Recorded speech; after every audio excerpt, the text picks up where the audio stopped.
Well, tonight on the Modern Relics podcast, Lucky and Angel are back. Welcome. We are here finally for 1 week to not have anything to do with politics. We're taking a step back. We are finally going to get to just kidding. If you see the triple box behind us, you know it's vice presidential debate time. What's up, bro? Not much. Yeah, I was like, where's he going with this? Are you ready for this? More politics. Yeah. It's happening all right here. Politics. Yeah. Sorry, guys. We don't make the schedule. We don't make the schedule. Yeah. We barely follow our own schedule. That is above our pay grade for sure. Yeah. So, which our pay grade is literally 0 at this point. So, but I'm kind of looking forward to this one. Yeah. I think it's going to be a little easier to follow, a little less emotional. I think that we might get a little bit more substance out of this one, but I'm not hoping for a ton. The optimist arrives. He thinks we're going to learn something in this. I think there'll be some jabs. I think definitely. There'll be some. What I'm wondering, are we getting, the 2.0 version of the 3-on-1 debate? Yeah. Are we going to have? Is Vance going to be debating not only Waltz but also both moderators at the same time? Things I don't want to hear about are opinions and fact checkers from the CBS News organization, the way that ABC handled it. I don't want to hear about clarifications after the fact when statements are supposed to be made. And I'm frankly over it with decisions that the Supreme Court have already made. So yeah. These are things I hope we don't dwell on. I doubt I'm going to get excited and surprised, but I'm open-minded. I'm optimistic. Yeah. What do you think? What else do you think that we are going to hear about? We're going to hear a lot about the border. We're going to hear quite a bit about Iran now officially launching missiles at Israel, where this is no longer, is this a militia? Is this a terrorist cell organization? This is outright Iran launching missiles at Israel. I expect we're probably going to hear about the I want to say picket. What do they call that when you strike? The strike between the ILM and the USMX, which as of today has shut down all of the Gulf Coast and East Coast ports, which is a massive drain on the economy. Right around the same time, the hurricane is pounding the southeast, and there's a lot going on there. And I think we're probably going to hear a little bit more about open-ended things about if you're in office and you're appointed to do a thing, that's great. But what do you hope to help this administration? Realistically, I think it's going to be echoing the parroted talking points of, are you with Trump on this one or not? Are you with Harris on this one or not? So that's kind of where I think a lot of the focus is going to be. I do think there's going to be some jabs, but I've not heard very much of Waltz in front of a camera ever. I've heard quite a bit from JD Vance. I would not be surprised to hear two things. One, you're going to hear Prunes. What's up, dude? Welcome to the show. Thanks for tuning in. You're going to hear jabs going towards Vance about eating cats and dogs in Ohio. True. Then you're going to hear jabs in the other direction about Waltz putting tampons in boys' bathrooms in schools. Like, true. They're going to get the dirty tactics in there.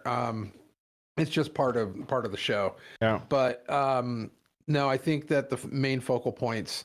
I mean, Waltz will try to steer away from the economy and the border as much as he possibly can, and deflect as much as he can to bring it back to social stuff like abortion rights and Trump bad, and you're with him, you're as bad as him. Yep. Trump is very orange and bad, and very orange and bad. Try to defend him. Yeah. Like I'm debating you, but I need you to defend him. Right. And that's kind of what I think the strategy for the Waltz team is going to be tonight. And to your earlier point, and I think this is how it's going to go, but I hope that JD Vance does not have to fight a war on 3 fronts, where it's going to be Waltz plus lobbying the comparisons to Trump policy decisions or opinions about Trump, while simultaneously having the moderators unabashedly attack one political party instead of the other with fact checks and interruptions and clarification statements. So I suppose think in that- 7 minutes we'll find out. Prunes has joined the chat, a dear friend of mine. I'm tickled to see you here, sir. What does Canada think of this? What do you hope as a Canadian shows up in tonight's vice presidential debate? I'd love to hear from that in chat. If you guys are listening after the fact on Spotify or iHeartRadio or wherever you get this podcast, welcome on in. It's about to get really exciting. If you're here, you can be here YouTube live as we do the show. So think about that for the future. Come on down. We'd love to see you. Yeah, dude. Back to your point, I think though that Vance's team is probably prepared for that. They've probably just accepted the fact that he's going to be actually debating three people and probably put that into his kind of war rooming on how to handle the situation. You know, it would be naive to think that they were going to try to veer too far off from the original formula that seemed in their minds to favor their candidate. I think that Vance probably is getting ready to box three people, and I think so too. If you were, do I think he could do it? Yeah, I don't know. Yeah, I think he can. Yeah, I think he probably could. What if you got your wish, and your wish was you are going to learn something new about each of these candidates tonight? What do you hope pops up from each of them? Like, what are you hoping to learn as a definitive, maybe policy forward type of thing? Explanation on what healthcare might look like. Is it the border? What are you hoping to learn from both of these candidates if you do get something useful tonight? I want Waltz on record saying that the Second Amendment and the First Amendment are not at all binding, that they are fluid and that they need to be checked and challenged. That was exactly my answer for Waltz. Yep. So that's what I want to hear him on record, and I want Vance to push him on that. I want him to push him on those two topics specifically, because right then and there you're going to lose all your independence. But as far as Vance goes, what I want to hear from him is I want him to address their plan for the border. I want him to address their plan for the economy. Yep. Those are my two biggest things that I need out of him. I have a feeling he's going to kind of stick to those topics, because I don't think he wants to veer too far into the social issues as much as possible, just because right now it looks better, but it's true, but it also just looks better that we have bigger fish to fry. Yep. And I think that's the approach he should really be tackling. He goes, yeah, okay, whatever, but here's the deal. None of that matters if our economy collapses. None of that matters if our border is completely wide open. Like, none of that matters. All of your social stuff will be erased if we don't have a country anymore. So let's fix the country, and I would like to hear more than platitudes. I'd like to hear maybe, some kind of loosely drawn out concepts. I know he can't give away his hand, but at the same time, I'd like to see. Yeah, that's what I want, is an artifact establishing that, yes, there is a plan. Yes, we have people working on it. Yes, most of this is going to be bipartisan appeal. And yes, America needs this more than like anything else right now. Places I would like both of them to stay away from: foreign policy. I don't want to hear platitudes from either side tonight about Israel or Ukraine. I was going to say, do you think they're going to bring up Ukraine? I mean, Israel's kind of hard to avoid right now. Israel also, just for the record, Israel also invaded Lebanon today too. Yeah. I think they should stay away from Ukraine, and I think among those two conflict zones, Ukraine will come up, and it will come up by Vance if it does. I think he's going to money spending, leverage the cash part of that to try and take a shot at Waltz and see where he goes with it, to basically flub up the fact that it's an easy shot right now with what the damage from the hurricane that is so heavily devastating. All you got to say is, like, they haven't seen a dime. They haven't seen a dime because we keep sending money over to the Ukraine. that's a pretty easy gut shot. That's what that's what I would prefer doubt if that he he's going to won't do take it. it. I hope he doesn't. I think if it happens, it will come like that. But I think his focus should be on the hurricane, American economics, the border, things that he could have a direct impact on, and not just having to fight. Do you denounce or align with, Donald Trump's position on X, Y, or Z? So from chat, the prunes. I'm curious if we will see that the blue VP candidate has a better debate than his presidential nominee did against her opponent. Good question. And that's what I was alluding to earlier. So. I think the answer is yes, but I think so. At the same time, man, I've never heard him talk under pressure. His opponent's way better too. Like Vance is a sharp tack. The one we wanted Harris versus Vance, and we talked about this a lot. Like I would have had a pay-per-view event for that, but 4 days later after we had that conversation, Joe Biden said I'm backing out, and here you can have this person who won 0 votes. The installed Yep. The installed, illegally installed nominee. Yeah. So we're tickled to have you live, man. Thank you for being here. This means a lot to us. This is great. I'm glad you. I always hear about your comments in the aftermath, but to have them up close and personal, this is pretty cool. Here we go. Let's get the volume. We've got our candidates approaching stage. It's performance. All right, how's the volume, everybody? Obvious, but no faux pas. Pretty and they're quiet. looking for a viral moment. That's what they'll be looking for tonight. No handshake. No handshake, and there you have Governor Walz appears to be taking some notes. J.D. Vance doing the same as our colleagues. Yeah, I got coffee, I got snacks, I got a That's giant bag of peanut butter M&Ms right here. We have the vice presidential debate coming up in a moment. I left those It will for be you. moderated by our own Nora O'Donnell and Margaret Brennan. Ohio Senator J.D. Vance and Minnesota Governor Tim Walz take the stage. Well, they've taken the stage, so stick with us here and join us also on our streaming channel. Yeah, CBS Mr. Rogers. 24/7 for exclusive content. They're already you on won't the see stage, bro. Anywhere else. Thank you for joining us. We going to commercial? What are they gonna do? 24 seconds in, and they're like, and brought to you by Pfizer. Like, come on, man. I'm gonna die if it's a Pfizer commercial. Please, I got my fingers crossed. Come on, Pfizer. I hope they cut to in studio. 5 seconds, we'll know the answer.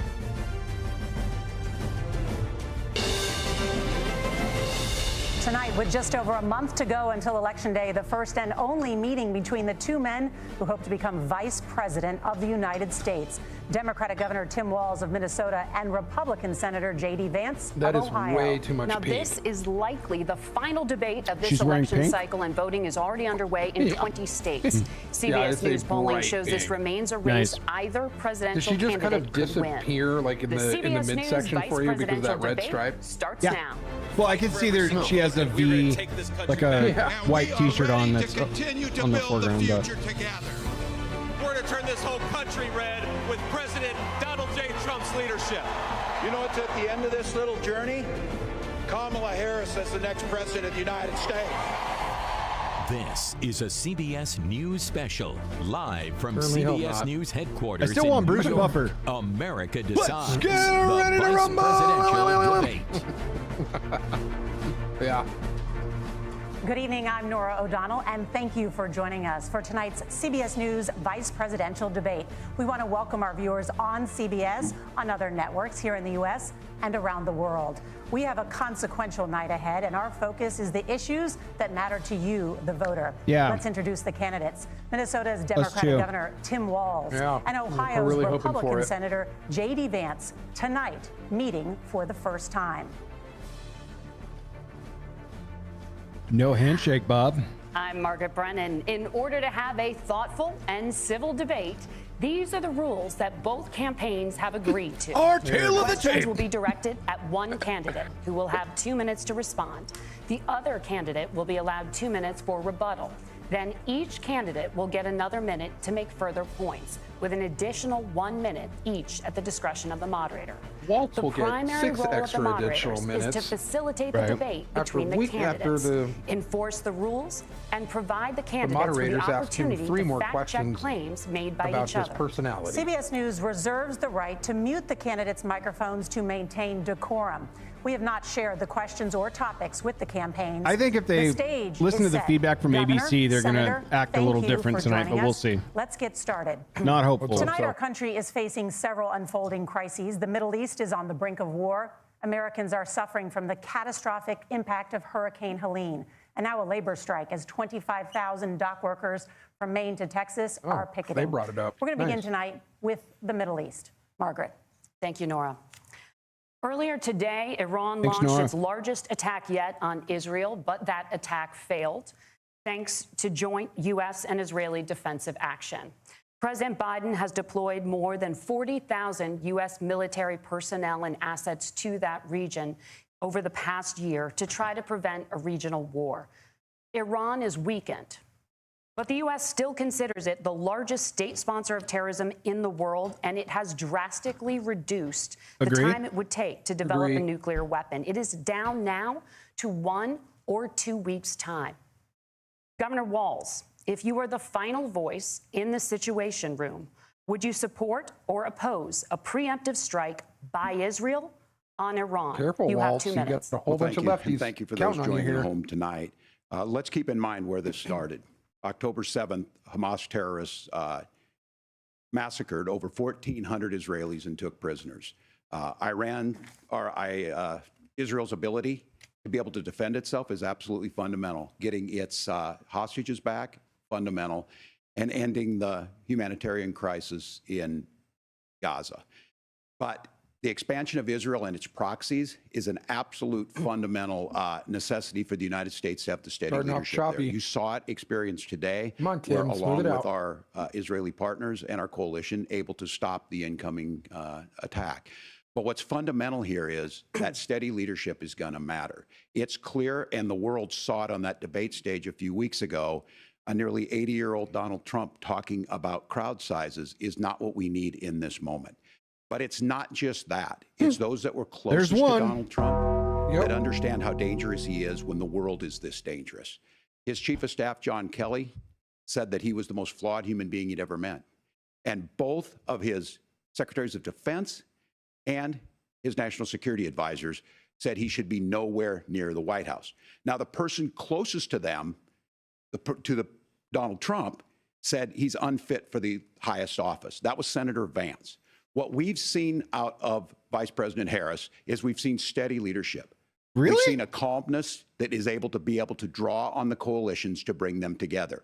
I guess it has Understanding been steady, that our but allies leadership matter. is When heavily our questionable. allies see Comically Donald Trump understated or turn misrepresented. towards Vladimir Putin, Yeah. turn towards North Korea. When we start to see that type of fickleness around holding the coalitions together, we will stay committed. And as the vice president said today we will protect our forces and our allied forces, and there will be So if consequences. you were the last voice in the room, what Governor, would you your do? time is up. Senator Vance, the same Didn't answer it. question.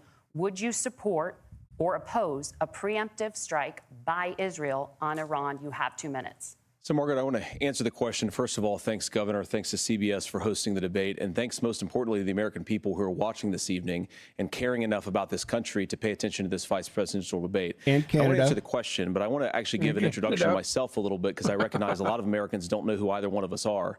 I was raised in a working class family. My mother required What are you food doing? assistance for periods of her life. My grandmother required Social What are you Security doing? help to This raise isn't an me. interview. And she raised me in part because my own mother struggled with addiction for a big chunk of my early life. I went to college on the GI Bill after I enlisted in the Marine Corps and served in Iraq. And so I stand here asking to be your vice president with extraordinary gratitude for this country, for the American dream that made it possible for me to live my dreams. And most importantly, I know that a lot of you are worried about the chaos in the world and the feeling that the American dream is unattainable. I want to try to convince you tonight over the next 90 minutes that if we get better thinking he's gonna leadership pull in back the in White and House, if we keeps- get Donald Trump back in the White House, the American dream is going to be attainable once again. Now, to answer this particular question, we have to remember that as much as Governor Walz just accused Donald Trump of being an agent of chaos, Donald Trump actually delivered stability in the world, and he did it by establishing effective The Abraham deterrence. People were afraid of stepping out of line. Iran, which launched this attack, has received over $100 billion in unfrozen assets thanks to the Kamala Harris administration. What do they use that money for? They use it to buy weapons that they're now launching against our allies, and God forbid, potentially launching against Joe the United Biden States administration as well. Donald Trump She's not real. recognized that for people to fear the United States, you needed peace through strength. They needed to recognize In his initial that if 1 they minute got out of LOL. line, Facts, the dude. United States Facts. global leadership would put stability and peace back in the world. Now, you asked about a preemptive strike, Margaret, and I want to answer the question. Look, it is up to Israel what they think they need to do to keep their country safe, and we should support our allies wherever they are when they're fighting the bad guys. I think that's the right approach to take with the Israel question. Neutral. Thank you, Senator. Right down the Governor line. Walz, do you care to respond to any of the allegations? Well, look, Donald Trump was in office. We'll sometimes hear a revisionist history, but when Donald Trump was in office, it was Donald Trump who we had a coalition of nations that had boxed Iran's nuclear program in, the inability Nuclear to is advance not it. a word, sir. Donald Trump pulled that program and put nothing else in its place. So Iran is closer to a nuclear weapon than they were before because of Donald Trump's fickle leadership. And when Iran shot down an American aircraft in international airspace, Donald Trump tweeted, because that's the standard diplomacy of Donald Trump. And when Iranian missiles did fall near U.S. troops, and they received traumatic brain I'm going to injuries. mute my mic while I Donald eat Trump this pork wrote rind while it this off pork rind as talks. headaches. Look, our allies understand that Donald Trump is fickle. He will go to whoever has the most flattery or where it makes sense to him. Steady leadership like you witnessed today, like you witnessed in April. Both Iranian attacks were repelled. Our coalition is strong, and we need the steady leadership that Kamala Harris is providing.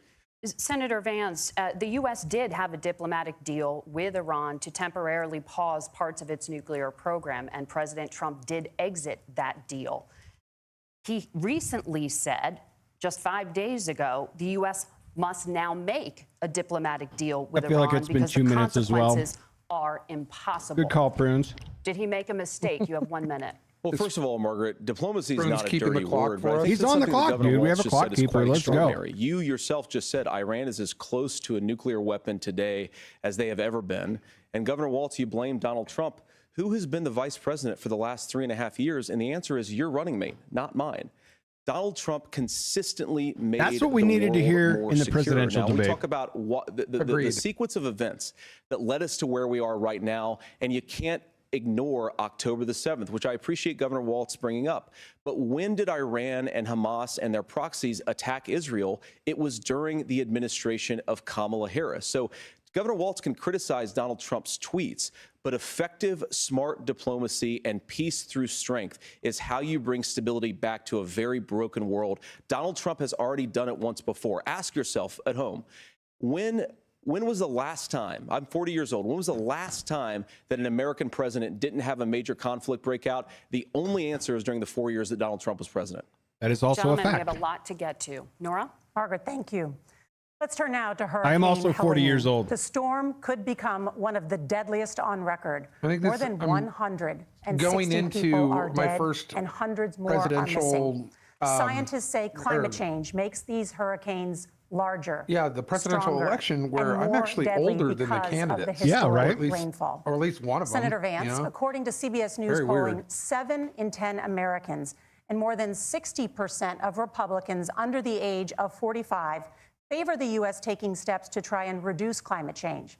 Senator, what responsibility would the Trump administration have to try and reduce the impact of climate change? I'll give you 2 minutes. Sure. So first of all, let's start with the hurricane because it's an unbelievable, unspeakable human tragedy. I just saw today actually a photograph of 2 grandparents on a roof with a 6-year-old child, and it was the last photograph ever taken of them because the roof collapsed and those innocent people lost their lives. And I'm sure Governor Walz joins me in saying our hearts go out to those innocent people, our prayers go out to them, and we want as robust and aggressive as a federal response as we can get to save as many lives as possible, and then, of course, afterwards, to help the people in those communities rebuild. I mean, these are communities that I love. Some of them I know very personally in Appalachia, all across the Southeast. They need their government to do their job, and I commit that when Donald Trump is president again, the government will put the citizens of this country first when they suffer from a disaster.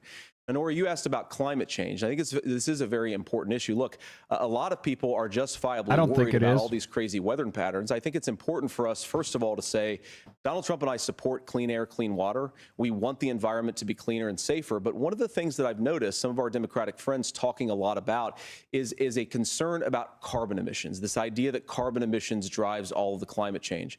Well, let's just say that's true, just for the sake of argument, so we're not arguing about weird science. Let's just say that's true. Well, if you believe that, what would you want to do? The answer is that you'd want to reshore as much American manufacturing as possible, and you'd want to produce as much energy as possible in the United States of America because we're the cleanest economy in the entire world. That is also a fact. Second only to Canada. Harris's policies actually led to more energy production in China, more manufacturing overseas, more doing business in some of the dirtiest cleanest fossil fuels on Earth. When I say that, I mean second only to Canada. Carbon emissions they're doing per unit of economic output. Squeaky clean, so man. If we actually care crispy. about getting cleaner air and cleaner water, the best thing to do is to double down and invest in American workers and the American people. And unfortunately, Kamala Harris has done exactly the opposite.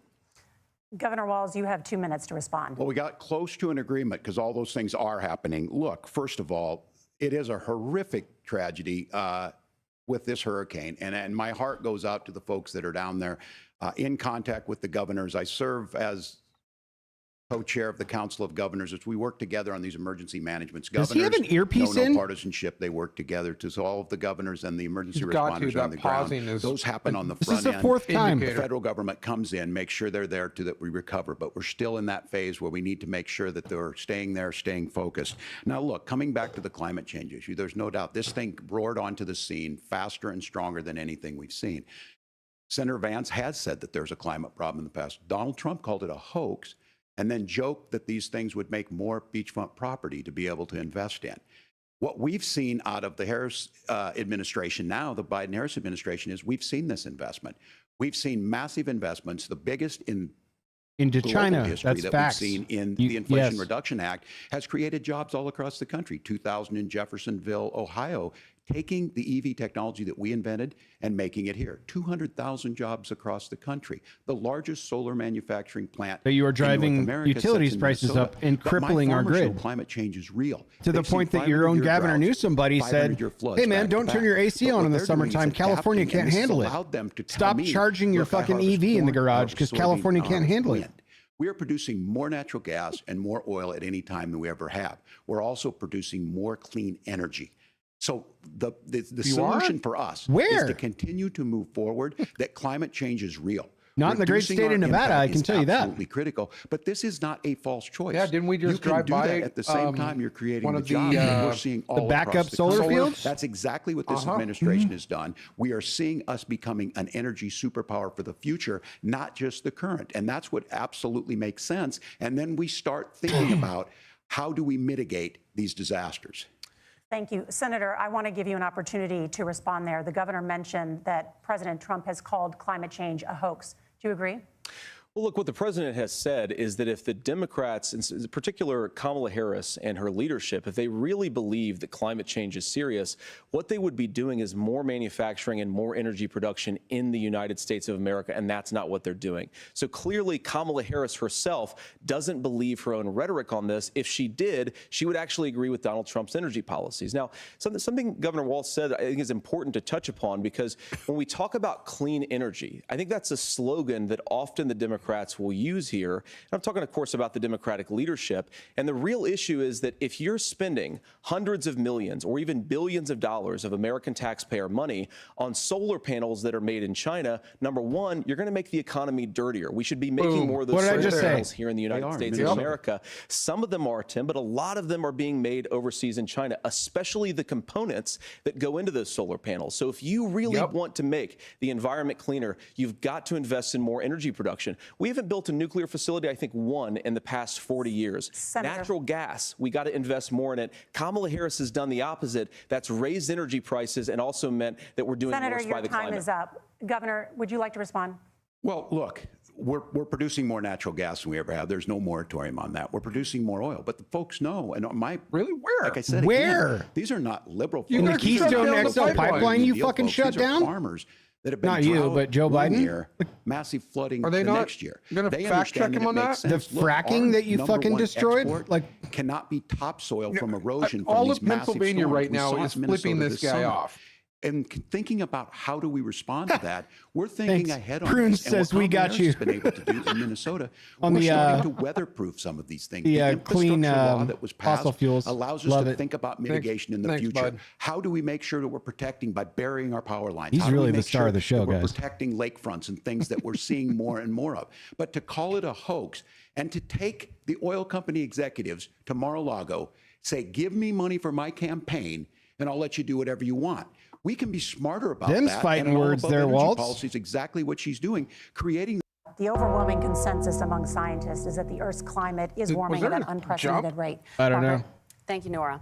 Looks We're going like to it. turn now to immigration. The That was crisis at the weird. U.S.-Mexico border consistently ranks as one of the top issues for American voters. Senator Vance, They cut it off, and your there was campaign a is skip. pledging to carry out the largest mass mean, it says deportation it's plan live. in American history and to use the U.S. military to do so. Could you be That more was an specific obvious about jump. exactly how this will work? For example, would you deport parents who have entered the U.S. illegally and separate them from any Yeah, of their it says them children at 0, who were so I don't born know. on U.S. I soil? might have hit the space For 2 bar, but minutes. So first of all, Margaret, before we talk about would've deportations, jumped to live we have if I to did, stop so the could've been bleeding. my we fault. have a historic immigration crisis because Kamala Harris started and said that she wanted to undo all of Donald Trump's border policies. 94 executive orders suspending deportations, decriminalizing illegal aliens, massively increasing the asylum fraud that exists in our system. That has opened the floodgates. And what it's meant is that a lot of fentanyl is coming into our country. I had a mother who struggled with opioid addiction and has gotten clean. I don't want people who are struggling with addiction to be deprived of their second chance because Kamala Harris let in fentanyl into our communities at record levels. So you've got to stop the Yeah, bleeding. go visit You've got to Seattle. re-implement Donald Trump's border policies, build the wall, re-implement For real. deportations. Any- And that gets me to your any point, area, Margaret, about what do we Spokane. actually do? Fentanyl's So we've all over got 20, Spokane. 25 million illegal aliens who are here in the country. What do we do with them? I think the first thing that we do is we start with the criminal migrants. About 1 million of those people have committed some form of crime in addition to crossing the border illegally. I think you start Good for with you. Way to point that deportations out. on those folks. And then I think That's you make 2 it crimes. harder for illegal aliens to undercut the crimes. wages of American workers. A lot of people will go home if they can't work for less than minimum wage in our own country. And by the way, that'll be really good for our workers who just want to earn a fair wage for doing a good day's work. And the final point, Margaret, is you ask about family separation. Right now in this country, Margaret, we have 320,000 children that the Department of Homeland Security has effectively lost. Some of them have been sex trafficked. Some of them hopefully are at homes with their families. Some of them have been used as drug trafficking mules. The real family separation policy in this country Hashtag nailed is it. unfortunately Yeah. Kamala Harris's wide open southern border. Facts. And I'd ask my fellow Americans to remember when she came into office, she said she was going to do this. Real leadership would be saying, you know what, I screwed up. We're going to go back to Donald Trump's border policies. I wish that she would do that. It would be good for all of us. Governor, do you care Yeah, to you nailed respond that to one. any of those specific allegations, including that the vice president is, quote, letting in fentanyl and using kids as drug mules, among other things regarding children? The drug mule is not true, but I will say about this, about the fentanyl, because this is a crisis. This is absolutely the is opioid true. crisis. And the Ask good news any on this border is agent. the last 12 months saw the largest decrease in opioid deaths in our nation's history. 30% decrease in Ohio, but there's still more work to do. But let's go back to this on immigration. Kamala Harris was the Attorney General of the largest state and a border state in California. She's the only Was person she in this butchered? race With who what, prosecuted transnational gangs 60 for human miles worth of trafficking border and on the drug state? interventions. But look, we all want to solve this. Most of us want to solve this.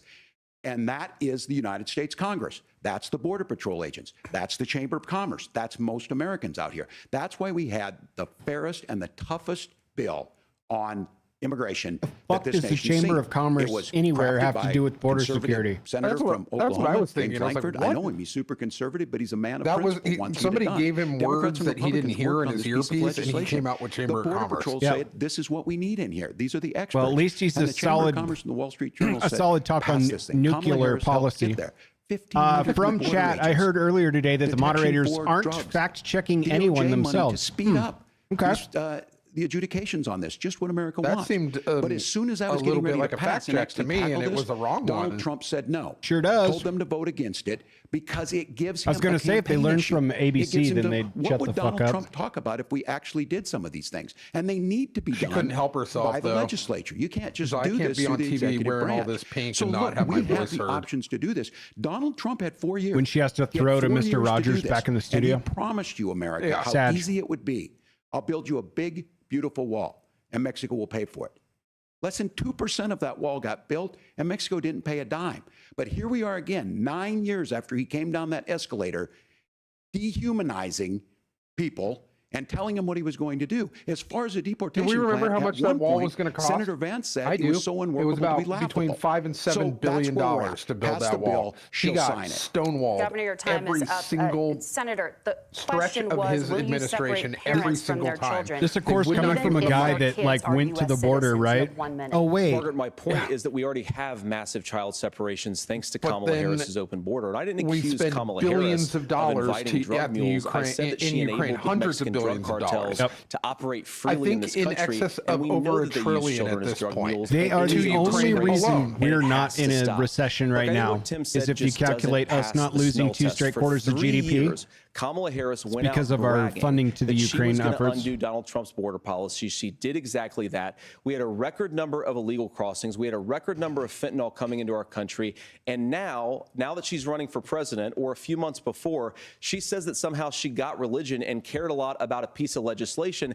The only thing that she did when she became the vice president, when she became the appointed border czar, was to undo 94 Donald Trump executive actions that opened the border. This problem is leading to massive problems in the United States of America.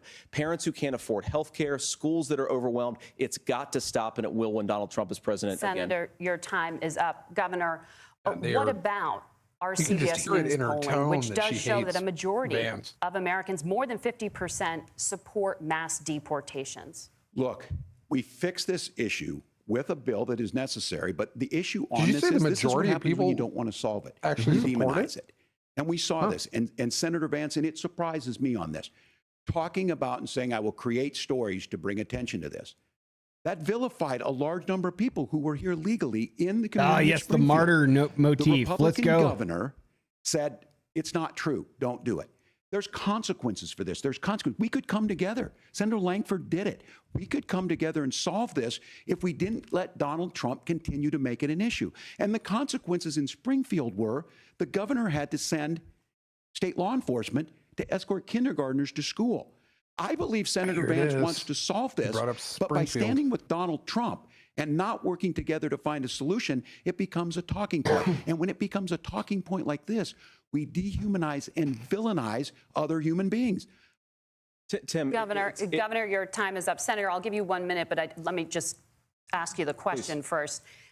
The governor has made the point, and I think as a sitting lawmaker, you know that Congress controls the purse strings and any funding.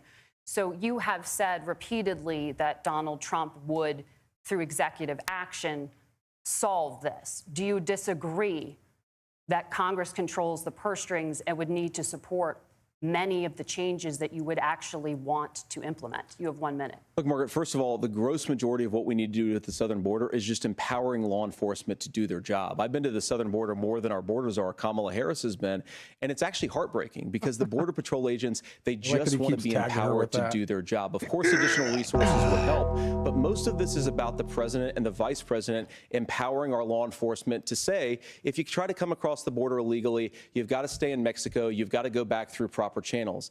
Now, Governor Walz brought up the community of Springfield, and he's very worried about the things that I've said in Springfield. Look, in Springfield, Ohio, and in communities all across this country, you've got schools that are overwhelmed. You've got hospitals that are overwhelmed. You have got housing that is totally unaffordable because we brought in millions of illegal immigrants to compete with Americans for scarce homes. The people that I'm most worried about in Springfield, Ohio, are the American citizens who have had their lives destroyed by Kamala Harris's open border. It is a disgrace, Tim. And I actually think, I agree with you. I think you want to solve this problem, but I don't think that Kamala Harris does. Senator, your time is up. Governor, you have 1 minute to respond. Yeah, well, it is law enforcement that asked for the bill. They helped craft it. They're the ones that supported it. That's because they know we need to do this. Look, this issue of continuing to bring this up, of not dealing with it, of blaming migrants for everything. I'm reading commentary from another group here, and they're talking about how Tim Walz's face keeps getting redder and redder. He looks furious. This bill also look at his eyes. Just like necessary. Watch when he turns to. I agree. It should not take 7 Vance, years he for does the this. asylum claim to be done. This bill gets it done in 90 days. Then you start to make a difference like, in bro. this, and you start to adhere to what But we he looks know, like American principles. he had a I hat don't on talk in about my faith a Mexico, lot, but and Matthew 25, it was 40 down talks to his about, nose, "To the and he's least just amongst us, you sunburnt do from the unto nose me." I down. think that's true of most Americans. They simply But we know that's want not true because order he's to never it. been to This Mexico bill in the does last it. couple of months. It's Or funded. at least It's to the border. supported by the people who do it, and it lets us He keep didn't our even get to the dignity starting line. about how we The treat border. other people. Thank you, Governor. And just to clarify for our viewers, Springfield, Ohio does have a large number of Haitian migrants who have legal status, temporary protected status. Well, Nora? Margaret, but Thank you. no, Senator, no, we have no, so much listen to to get this. to. Margaret, Thank I you, think it's Nora. important We're because gonna turn out of the debate- economy. Thank Margaret, you. the rules were that The you guys economy, weren't going to we're- fact check, and since you're fact checking me, I think it's important to Let's say go. what's actually going on. Let's so there's an go. application Let's called the fucking CBP go. One app, where Good you can for go you, on Vance. as an illegal Push migrant, back on apply those for asylum or apply man. for parole, and be granted legal status at the wave of a Kamala Harris open border wand. That is not a person coming in, applying for a green card and waiting for 10 years. That Thank is you, the Senator. facilitation of illegal immigration, Margaret, by Thank our you, own Senator, for leadership. describing the legal process. laws- We and have Kamala so much Harris to opened get up to, that Senator. pathway. Those We have laws so have been much. on the books since 1990. Thank you, gentlemen. The we CBP want to One have, app has not been on the books. It's something that Kamala Harris. gentlemen, the audience can't hear you because your mics are cut. We have so much we want to get to. Thank you for explaining the legal process. Yikes, dude. Nora. Thank you, Margaret. Yikes, man. The economy is a top you, concern Margaret. for voters. Each of your campaigns has released an economic plan, so let's talk about the specifics. Governor Walz, Vice President Harris unveiled a plan that includes billions in tax credits for manufacturing, housing, and a renewed child tax credit. The Wharton School says your proposals will increase the nation's Apparently- deficit by $1.2 trillion. Walt said How something would you about pay for that governors being without ballooning nonpartisan. the deficit? Governor, I'll give you 2 minutes. Yeah, thank you. And not last Kamala time I Harris and I checked. do believe in the middle class because that's where we come from. We both grew up in that. We understand. So Your those running of you mate out there was listening raised tonight, in a you're hearing middle-class lot of stuff family, back wasn't and she? forth, and it's good. It's healthy. That's what this is supposed to happen. You should be listening. How's this going to impact me? The bold forward plan that Kamala Harris put out there is talking about this housing issue. The one thing is there's 3 million new houses proposed under this plan with down payment assistance on the front end to get you in a house. A house is much more than just an asset to be traded somewhere. At what it's foundational cost? to where you're at. And then making sure that the things you buy every day, whether they be prescription drugs or other things, that there's fairness in that. Look, the $35 insulin is a good thing, but it costs $5 to make insulin. They were charging $800 before this law went into effect. As far as the housing goes, I've seen it in Minnesota. 12% more houses in Minneapolis, prices went down on rent 4%. It's working. And then making sure tax cuts go to the middle class. $6,000 child tax credit, we have one in Minnesota, reduces childhood poverty by 1/3. We save money in the long run, and we do the right thing Where's for families. the everyone And then gets to getting pay their businesses fair off the share ground. part of the law big as it stands corporations right now is part of the speech? $5,000 tax credit for small business. Come on. Increasing that to $50,000. Now, this is a philosophical It's difference coming. between us. Donald Trump made a promise, and I'll give you this. He kept it.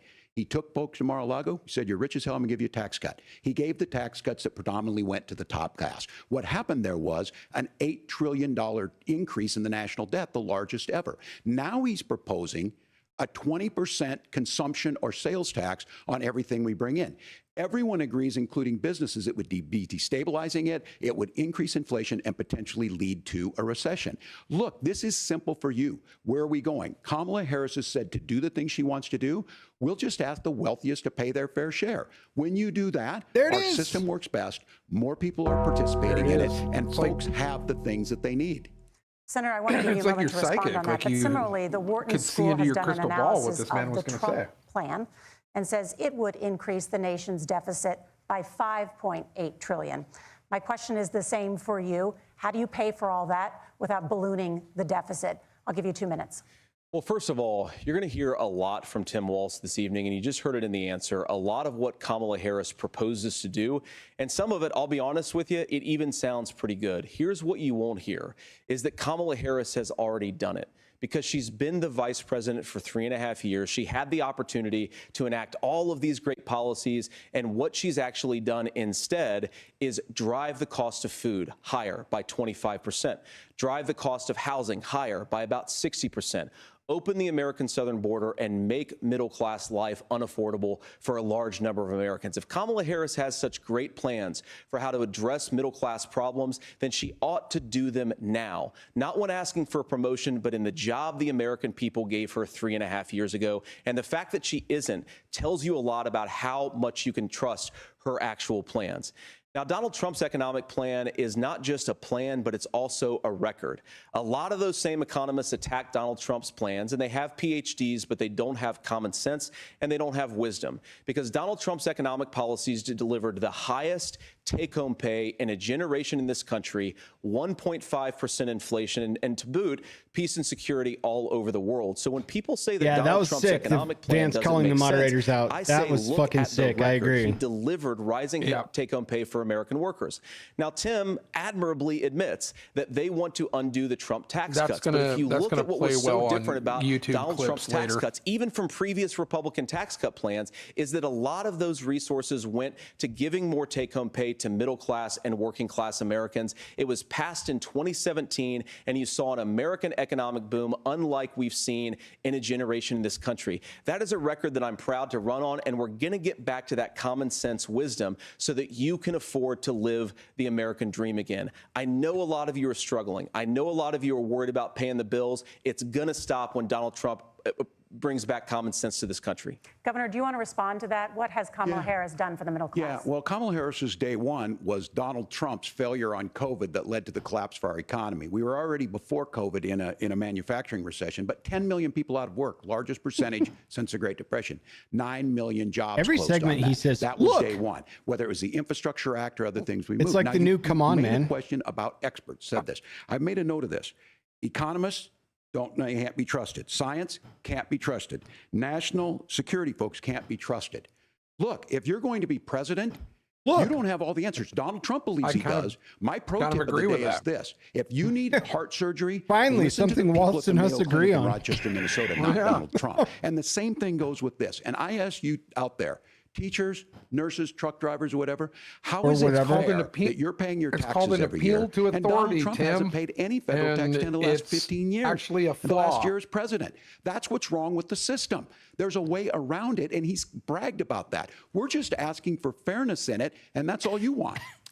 You have a minute. Governor, you say trust the experts. But those same experts for 40 years said that if we shipped our manufacturing base off to China, we'd get cheaper goods. They lied about that. They said if we shipped our industrial base off to other countries, to Mexico and elsewhere, it would make the middle class stronger. They were wrong about that. They were wrong about the idea that if we made America less self-reliant, less productive in our own nation, that it would somehow make us better off, and they were wrong about it. And for the first time in a generation, Donald Trump had the wisdom and the courage to say to that bipartisan consensus, we're not doing it anymore. We're bringing American manufacturing back. We're unleashing American energy. We're going to make more of our own stuff. And this isn't just an economic issue. I mean, I've got 3 beautiful little kids at home, 7, 4, and 2, and I love them very much, and I hope they're in bed right now. But look, so many of the drugs, the pharmaceuticals that we put in the bodies of our children are manufactured by nations that hate us. This has to stop. And we're not going to stop it by listening to experts. We're going to stop it by listening to common sense wisdom, which is what Donald Trump governed on. Senator, your time is up. Governor Walz, can you address that? I mean, voters say they trust Donald Trump on the economy more. Why? Well, if you're listening tonight and you want billionaires to get tax cuts, Well, maybe it's you heard because what the numbers some of were. us lost 1/3 Look, of our retirement I'm a package under union your guy guys' on watch. this. Just I'm saying. not a guy who wanted to ship things overseas, but I understand that, look, Not we speaking produce from soybeans and experience, corn. We but- need to have oh, wait, fair yeah, trading no, that's partners. me. That's something that we believe in. that's you. I think the thing that most concerns me on this is Donald Trump was the guy who created the largest trade deficit in American history with China. So the rhetoric is good. Much of what the senator said right there, I'm in agreement with him on this. I watched it happen too. I watched it to my communities, and we talked about that. But we had people undercutting the right to collectively bargain. We had right to work states made it more difficult. We had companies that were willing to ship it over, and we saw people profit. Folks that You want to talk about collective bargaining in the face of the largest seaport strike in American history, bud? That launched We're today? in agreement that we bring those home. The issue is Donald Trump is talking buckle about it. up. Kamala Harris has a record, 250,000 more manufacturing jobs just out of the IRA. May I respond to that? Yes. So appreciate that. So if you notice what Governor Walz just did is he said, first of all, Donald Trump has to listen to the experts. And then when he acknowledged that the experts screwed up, he said, well, Donald Trump didn't do nearly as good of a job as the statistics No, that's a show gross that he generalization. did. So what Tim Walz is doing, and I honestly, Tim, I think you got a tough job here because you've got to play whack-a-mole. You've got to pretend that Donald Trump didn't deliver rising take-home pay, which of course he did. You've got to pretend that Donald Trump didn't deliver lower inflation, which of course he did. And then you simultaneously got to defend Kamala Harris's atrocious economic record, which has made gas, groceries, and housing unaffordable for American citizens. I was raised by a woman who would sometimes go into medical debt so that she could put food on the table in our household. I know what it's like to not be able to afford the things that you need to afford. We can do so much better. To all of you watching, we can get back to an America that's affordable again. We just got to get back to common sense economic principles. I hope we have a conversation on health care then. Senator, Governor. Please. Thank you. Margaret? We have a lot to get to ahead, gentlemen. Still, on many Margaret, a lot topics, but to get right to? now, I want to talk about personal qualifications. The vice president is often the last voice the president hears before making consequential decisions. We want to ask you about your leadership I think I'm going to go full Barbie Governor for this Walz. one. Full Barbie. You said I'm you gonna were wear in the full Hong Kong Barbie. during the deadly Tiananmen Square protests in the spring of 1989.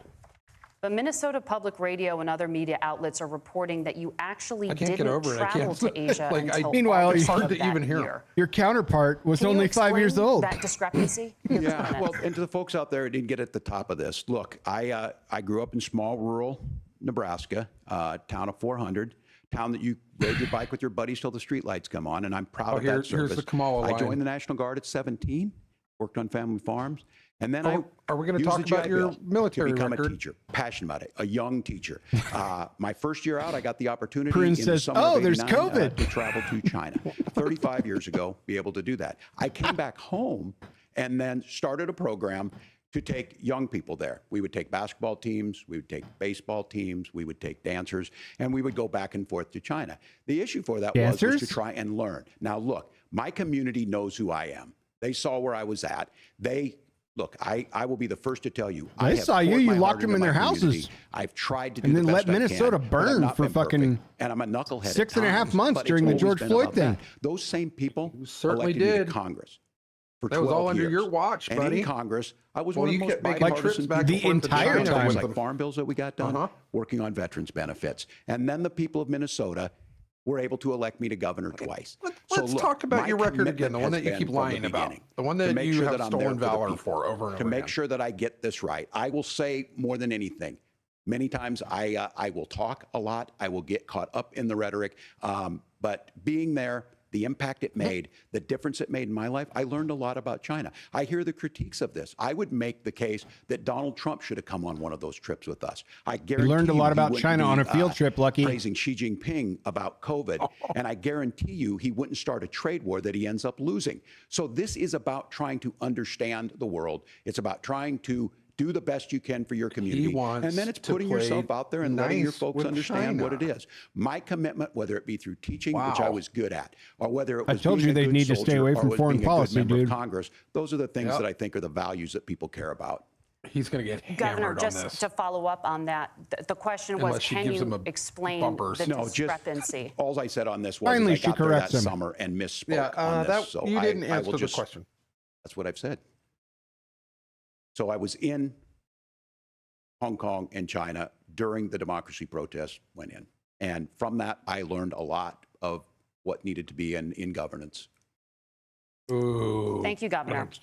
Senator Vance, in 2016, you called your running mate Donald Trump unfit for the nation's highest office, and you said he could This be is something I America's wanted Hitler. clarification on too. I know you've been asked many times, and you've said you regret those comments and explained you then voted for Donald Trump in 2020. But the Washington Post reported new messages last week in which you also disparaged Trump's economic record while he was president, writing to someone in 2020, quote, Trump thoroughly failed to deliver his economic populism. You're now his running mate, and you've shifted many of your policy stances to align with his. If you become vice president, why should Americans trust that you will give Donald Trump the advice he needs to hear? Because I won't wear and not pink. just the advice he wants to hear. You have 2 minutes. Well, first of all, Margaret, because I've always been open. And sometimes, of course, I've disagreed with the president, but I've also been extremely open about the fact that I was wrong about Donald Trump. I was wrong, first of all, because I believed some of the media stories that turned out to be dishonest fabrications of his record. But most importantly, Donald Trump delivered for the American people. Rising wages, rising take-home pay, an economy that worked for normal Americans, a secure southern border, a lot of things, frankly, that I didn't think he'd be able to deliver on. And yeah, when you screw up, when you misspeak, when you get something wrong and you change your mind, you ought to be honest with the American people about it. It's one of the reasons, Margaret, why I've done so many interviews is because I think it's important to actually explain to the American people where I come down on the issues and what changed. Now, you pointed out to messages from 2020. Margaret, I've been extremely consistent that I think there were a lot of things that we could have done better in the Trump administration the first round. Tim Walz, why did you lie about being in the I strongly believe, and I've been a Tiananmen United Square States massacre? senator, Tim that Walz. Congress is I not rode just a my bike when high-class I was a debating kid. society. It's not just a forum for senators and congressmen to whine about problems I'm good with people. to govern. So there were a lot of things on then the he tweeted, border, on Tim tariffs, Walz for going example, full meth where I think eyes that we right could have now. done He's so much breaking more it. if the Republican Congress and the Democrats in Congress had been a little bit better about how they govern the country. They were so obsessed with impeaching Charlie Donald Kirk Trump, actually they couldn't tweeted, actually Tim govern. Walz I want to just talk admitted he this lied tariff about issue being in particular, China during the Tiananmen Margaret, Square because, massacre, you know, and to it was just painful accuse to this watch. of being a national Factually sales correct. tax. Look, the one thing, and you're probably surprised to hear me praising Joe Biden, but the one thing that Joe Biden did is he continued some of the Trump tariffs that protected American manufacturing jobs. And it's the one issue, the most pro-worker part of the Biden administration, it's the one issue where Kamala Harris has run away from Joe Biden's record. Think about this. If you're trying to employ slave laborers in China at $3 a day, you're going to do that and undercut the wages of American workers unless our country stands up for itself and says, you're not accessing our markets unless you're paying middle-class Americans a fair wage. Senator, your time is up. Nora? Thank you. Now to the issue of reproductive rights. Governor Walz, after There it Roe is. versus Wade was overturned, you signed a bill into law that made Minnesota one of the least restrictive states in the nation when it comes to abortion. Former President Trump said in the last debate that you believe abortion, quote, in the 9th month is absolutely fine. Yes or no? Is that what you support? I'll give you 2 minutes. That's not what the bill says, but look, this issue is what's on everyone's mind. No, it Donald isn't. Trump put this all in. One of the things I didn't want to hear about, actually. How great it was. I think the that Supreme he Court put was the pretty judges fucking in clear on and that. overturned Roe versus Wade. Yeah. 52 years. We've of already personal settled time. this. And then he tells us, oh, we send it to the states. It's a beautiful thing. Amanda Zaworski would disagree with you on it's a beautiful thing. A young bride in Texas waiting for their child at 18 weeks. She has a complication, a tear in the membrane. She needs to go in. The medical care at that point needs to be decided by the doctor. And that would have been an abortion. But in Texas, that would have put them in legal No, jeopardy. that's not She true. went home, That actually got falls sepsis, under the nearly dies, scope and now of- she may have difficulty having children. Of actual Or medical in care that's Kentucky, actually completely Hadley legal. Duvall, a 12-year-old child raped and impregnated by her stepfather. Those are horrific. Now, when God asked about that, Senator Vance said, 2 wrongs don't make a right. There is no right in this. So in Minnesota, what we did was restore Roe versus Wade. We made sure that we put women in charge of their health care. But look, This is not Look. if you don't know Amanda Look. or a Hadley, you soon will. Their Project 2025 is going to have a registry Oh, God. of pregnancies. Are you It's serious? going You to make decided it to bring more that up difficult, again? if not impossible, to get contraception. You guys get and gun limit registries access, if and not what the Republicans eliminate are worried about access to pregnancy infertility registries? treatments. For so many of Really? you out there listening, me included, infertility treatments are why I have a child. That's nobody else's business, but those things are being proposed. You had me at And the Tiananmen catch-all Square. on Please this continue, is, sir. well, the states will decide what's right for Texas might not be right for Washington.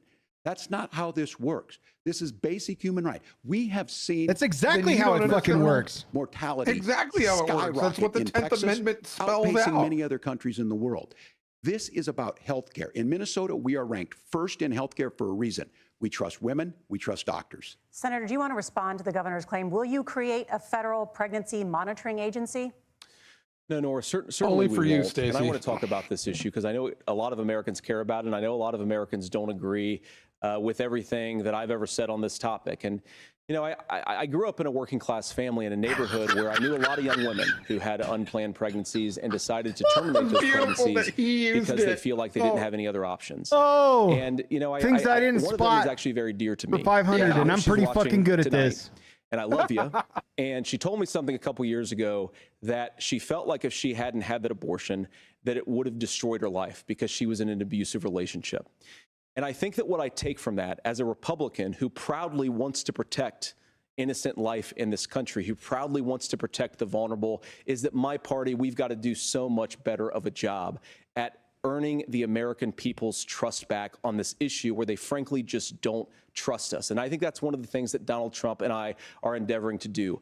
I want us as a Republican Party to be pro-family in the fullest sense of the word. I want us to support fertility treatments. I want us to make it easier for moms to afford to have babies. I want it to make it easier for young families to afford a home so they can afford a place to raise that family. And I think there's so much that we can do Good on way the to public reframe policy this. front just to I'm give glad that women this is more the options. approach that he's doing. Now, of course, Donald Trump has been very clear that on the abortion policy specifically, that we You could have feel a the big country deep and right it's diverse. And California hair has a standing different on their neck viewpoint going, this what's he gonna than say about the Georgia. Republican Georgia has Party a on this different one? viewpoint from Arizona, and the proper way to handle this, as messy as democracy sometimes is to let voters make these decisions, let the individual states make their abortion policy. And I think that's what makes the most sense in a very big, a very diverse, and let's be honest, sometimes a very, very messy and divided country.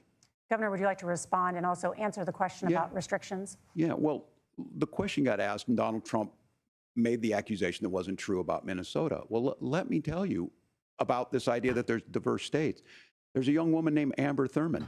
She happened to be in Georgia, a restrictive state. Because of that, she had to travel a long distance to North Carolina to try and get her care. Amber Thurman died in that journey back and forth. The fact of the matter is, how can we as a nation say that your life and your rights, Things as that basic didn't happen as for the right to $1,000, control your own that would have been body, all over is the determined news. on geography. That would have been everywhere. There's a very real chance had Amber There were Thurman some other lived in contributing Minnesota, factors. If she that would be girl alive died, today. it was other That's why contributing the factors. restoration of Roe versus Wade. When you listen to Vice President Harris talk about this subject and you hear me talk about That's it, also you hear us a talking exactly the same. 5-hour Donald drive. Trump is trying to figure out how to get the political right of this. Oh, you just I look agree it with up? a lot of what Senator Vance said about what's happening. His running mate, though, does not. So and something that's the else problem. was going on with Governor, that. Pretty one. sure something else was going Let me on. ask you about that. He mentioned, was, I think, referring to a national ban. In the past, you have supported a federal ban on abortion after 15 weeks. In fact, you said if someone can't support legislation like that, quote, you are making the United States the most barbaric pro-abortion regime anywhere in the entire world. My question is, why have you changed your position? Based. Well, Nora, first of all, I never supported a national ban. I did when I was running for Senate in 2022 talk about setting some minimum national standard. For example, we have a partial birth abortion ban in place in this country at the federal level. I don't think anybody's trying to get rid of that, or at least I hope not, though I know that Democrats have taken a very radical pro-abortion stance. But Nora, you know, one of the things that changed is in the state of Ohio, we had a referendum in 2023, and the people of Ohio voted overwhelmingly, by the way, against my position.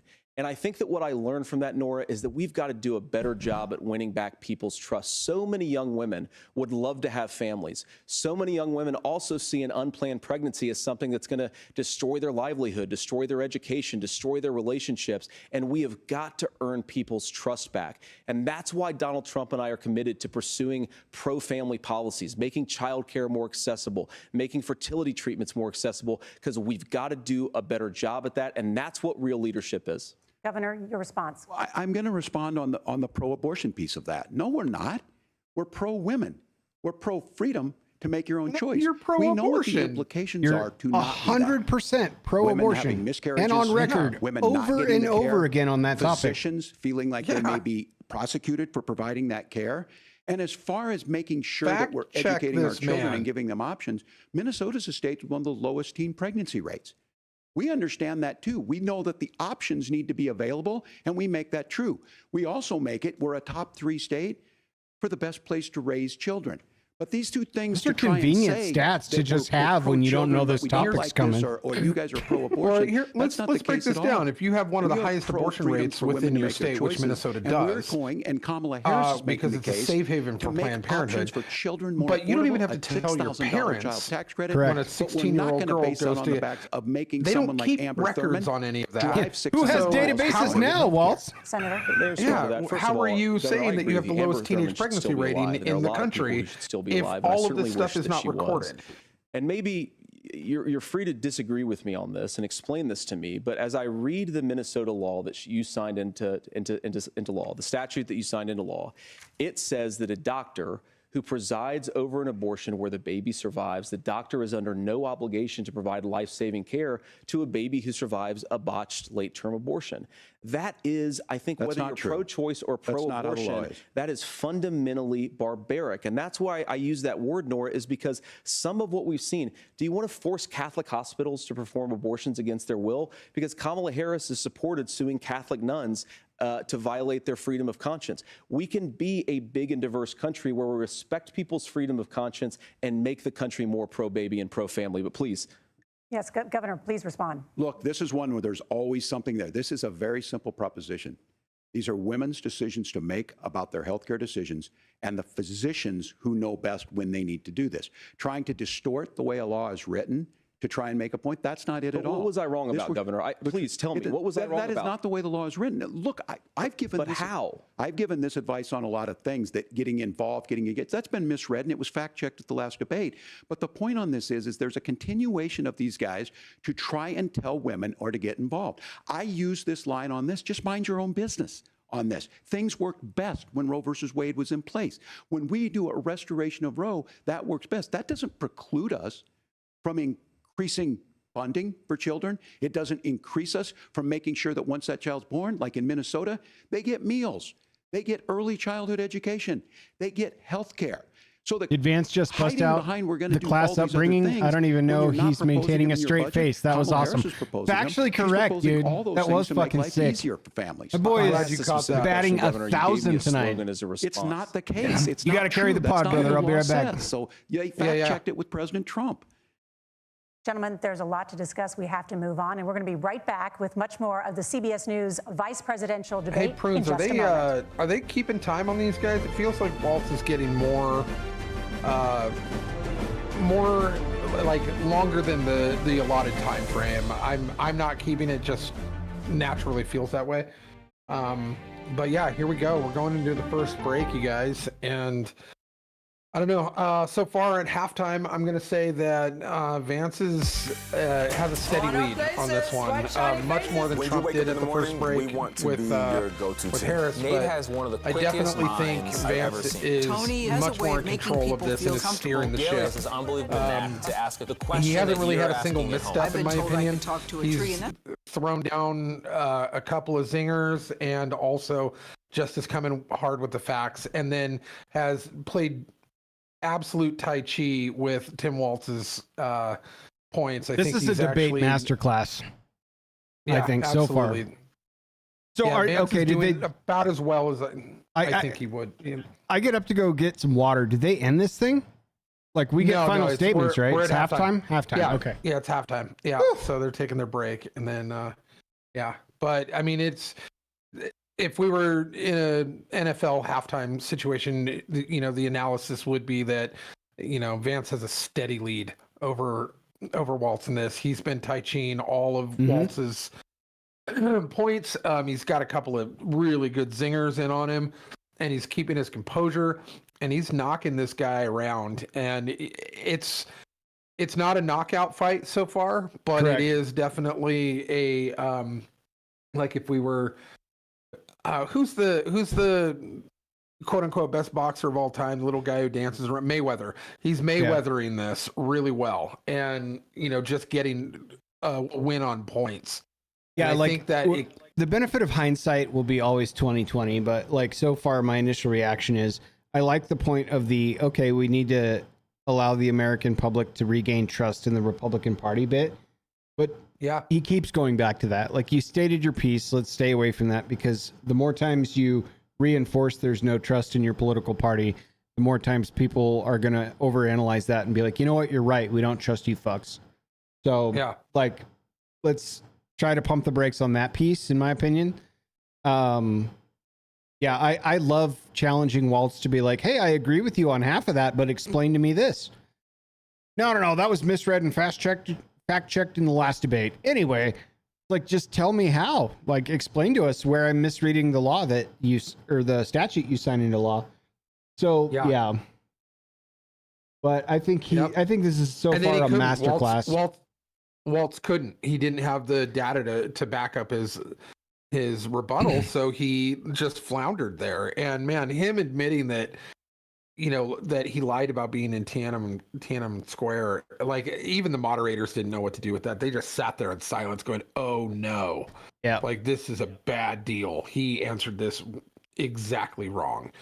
And yeah, I think he's getting pretty handled, and the looks on his face, and which are being cataloged all over Twitter right now, by the way, like where they've got Vance's eyes and it says Predator, and they've got Waltz's eyes and it says Prey. Yeah. And like, it is true. He is getting emotionally handled, as well as within the dialogue of what's going on. So I don't know how he doesn't have the stats or the knowledge to back up something that he signed into law that he knew would get brought up in this if it came down to it, because abortion was clearly going to be one of the hot button topics that he should have read up on, yet somehow manages to come off the hip right out of the holster with, the teen pregnancy statistics, the healthcare statistics, and all the other stuff that are just parroted talking points, so to speak, like campaign points. I don't know. Yeah. Let's get back to it. Sounds good. Welcome back to the CBS News Vice Presidential Debate. We want to turn now to America's gun violence epidemic. The leading cause of death for children and teens in America is by firearms.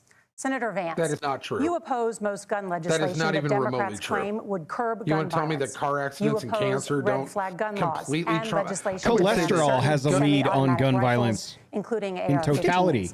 So let me ask you, earlier this year, for the first time, the parents heart disease or of whatever. a school shooter were convicted of involuntary manslaughter and sentenced to 10 years in prison. Do you think I would honestly go as far as to say it's like bee stings and allergies to bee that particular stings. case, I don't know the full details, but I certainly trust local law enforcement and local authorities to make those decisions. I think in some cases the answer is going to be yes, and in some cases the answer is going to be no. And the details really matter here, of course. For example, if a kid steals a gun, that's going to be different than if a parent hands over a gun knowing that their kid is potentially dangerous. But look, I want to just sort of speak as a father of 3 beautiful little kids, and our oldest is now in 2nd grade. And like a lot of parents, we send our kids to school with such hope and such joy and such pride at their little faces on the first day of school. And we know, unfortunately, that a lot of kids are going to experience this terrible epidemic of gun violence. And of course, our hearts go out to the families that are affected by this terrible stuff. And we do have to do better. And I think that Governor Waltz and I actually probably agree that we need to do better on this. The question is just, how do we actually do it? Now, here's something that really bothers me and worries me about this epidemic of violence. The gross majority, close to 90%, and some of the statistics I've seen, of the gun violence in this country is committed with illegally obtained firearms. And while we're on that topic, we know that thanks to Kamala Harris's open border, we've seen a massive influx in the number of illegal guns run by the Mexican drug cartels. So that number, the amount of illegal guns in our country is higher today than it was 3.5 years ago. But what do we do about the schools? What do we do to protect our kids? And I think the answer is, and I say this not loving the answer, because I don't want my kids to go to school in a school that feels unsafe or where there are visible signs of security. But I unfortunately think that we have to increase security in our schools. We have to make the doors lock better. We have to make the doors stronger. We've got to make the windows stronger. And of course, we've got to increase school resource officers, because the idea that we can magically wave a wand and take guns out of the hands of bad guys, it just doesn't fit with recent experience. So we've got to make our schools safer. And I think we've got to have some common sense bipartisan solutions for how to do that. Governor, you have 2 minutes. Well, I think all the parents watching tonight, this is your biggest nightmare. Look, I got a 17-year-old, and he witnessed a shooting at a community center playing volleyball. Those things don't leave you. As a member of Congress, I sat in my office surrounded by dozens of the Sandy Hook parents, and they were looking at my 7-year-old picture on the wall. Their 7-year-old were dead, and they were asking us to do something. And look, I'm a hunter. I own firearms. The vice president is. Second Amendment is not about hunting. Is there, but our first responsibility is to our kids to figure this out. In Minnesota, we've enacted enhanced red flag laws, enhanced background checks, and we can start to get data. But here's the problem. And all of them are violations of the solve this, Constitution. we've got folks that From won't chat, allow Prunes, I'm research with to be you, even although done I on feel gun like the violence. moderators are having And trouble this idea being that one-sided. we should just Vance live is with it, way and ahead. This is an here's actual what debate. do I think, agree. that this is a good start to the conversation. I 100% believe that Senator Vance. I just think the content hates of it one when these debater kids- is complete it's horseshit. abhorrent and it breaks your heart. Yeah. I agree with that. But that's not far enough when we know there are things that worked. I've spent time in Finland and seen some Finnish schools. They don't have this happen. Finland? Even though they have a high gun ownership rate in the country. Was that There before are or after reasonable Tiananmen things Square, that sir? we can do to make a difference. It's Were you not riding a bicycle? infringing on your Second Amendment. And the idea to have some of these weapons out there, He it just just doesn't admitted make that any sense. Kamala Harris, as an Finland attorney general, worked on this issue. has She a knows higher that it's gun there. rate No one's trying to percentage in the scaremonger and say we're households taking your guns, but I than ask by all of you out per there, capita than the United do you States. want your and they schools don't have hardened this to going look on. like a So that fort? tells me it's not the guns. Is that what we have to Like, go when we know? It's not just the made the car's point fault for that the car countries accident around the happened world either. It could be the that their drunk children driver. aren't practicing Yeah. these types of drills. They're being kids. We owe it to them to get a fix. These are things that shouldn't be that difficult. You can still keep your firearms, and we can make a difference. We have to. If you're listening tonight, this breaks your heart. Fuck your gun registry. Tim, first of all, I didn't know Yeah. that your 17-year-old witnessed a shooting. And I'm sorry about that, and I hope that he's appreciate doing you okay. saying so. Christ have mercy. It is awful. And I appreciate what Tim said actually about Finland, because I do think it illustrates some of the frankly weird differences between our own country's gun violence problem and Finland. Is okay, first of all, we have way higher rates of mental health abuse or mental health substance abuse. We have way higher rates of depression, way higher rates of anxiety. We unfortunately have a mental health crisis in this country that I really do think that we need to get to the root causes of, because I don't think it's the whole reason why we have such a bad gun violence problem, but I do think it's a big piece of it.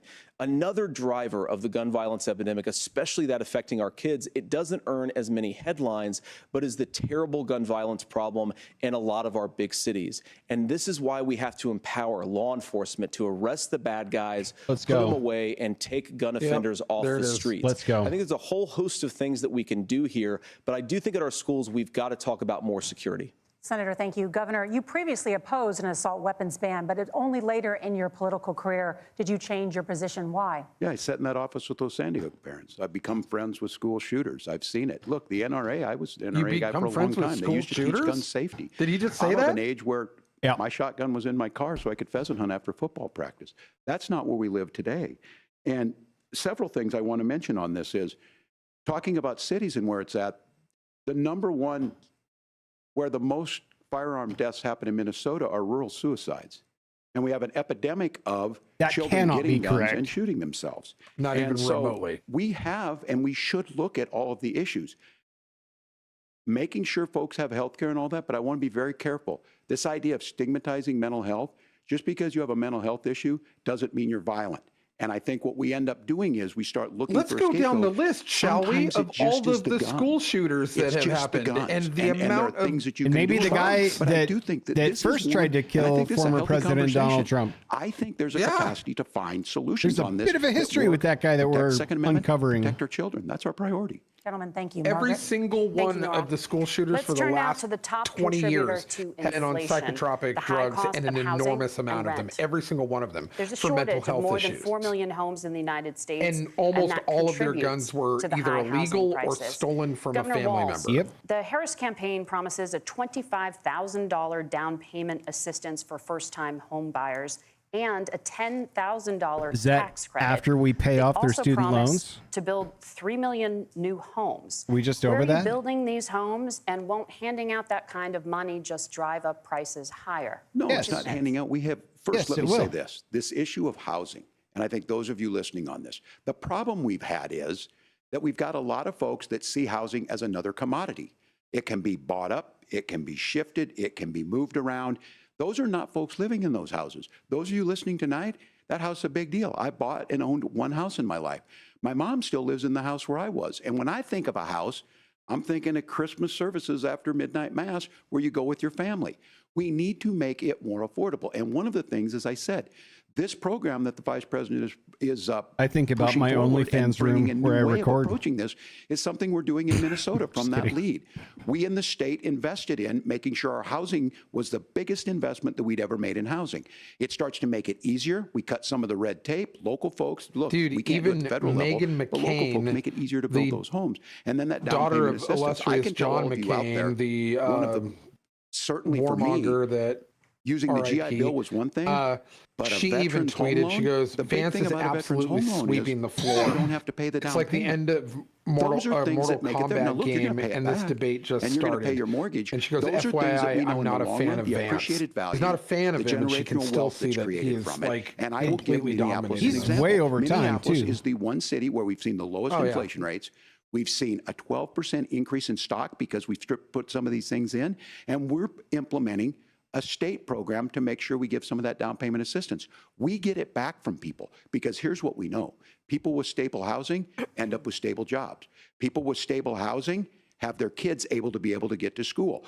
All of those things in the long run end up saving our money. And that's the thing that I think we should be able to find some common ground in, but we can't blame immigrants for the only reason. That's not the case that's happening in many cities. The fact of the matter is that we don't have enough naturally affordable housing, but we can make sure that the government's there to help kickstart it, create that. He used the faux pas base. by calling them Governor, immigrants. your time is up. Senator Vance, as far as your campaign's position, the promise is to seize federal lands to build homes, remove We're supposed to be regulation, calling them provide tax undocumented breaks, citizens. and cut That's back the new on immigration, which terminology. you say pushes up prices.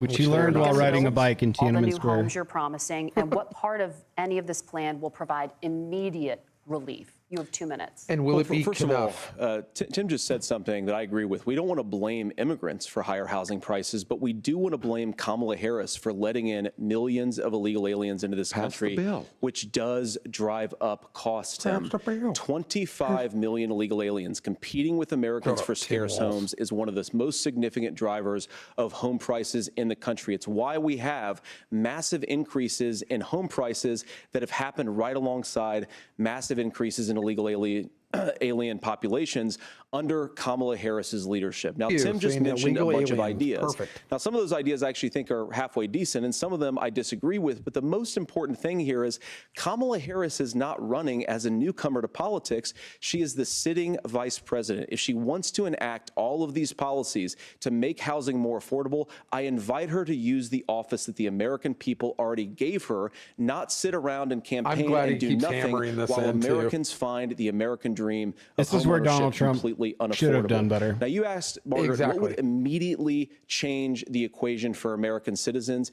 If you lower energy prices, as Donald Trump says, drill, baby, drill, one of the biggest drivers of housing costs aside from illegal Let's go. immigration is, think about it. If a truck driver's paying 40% more for diesel, then the lumber he's delivering to the job site to build the house is also going to become a lot more expensive. If we open up American energy, you will get immediate pricing relief for American citizens, not, by the way, just in housing, but in a whole host of other economic goods too. Senator Vance, you still have 23 seconds there. Do you want to Perfect answer answer. I have it. where, Governor, we will get to you in a moment, but Senator, where are you going to seize the federal lands? Can you clarify?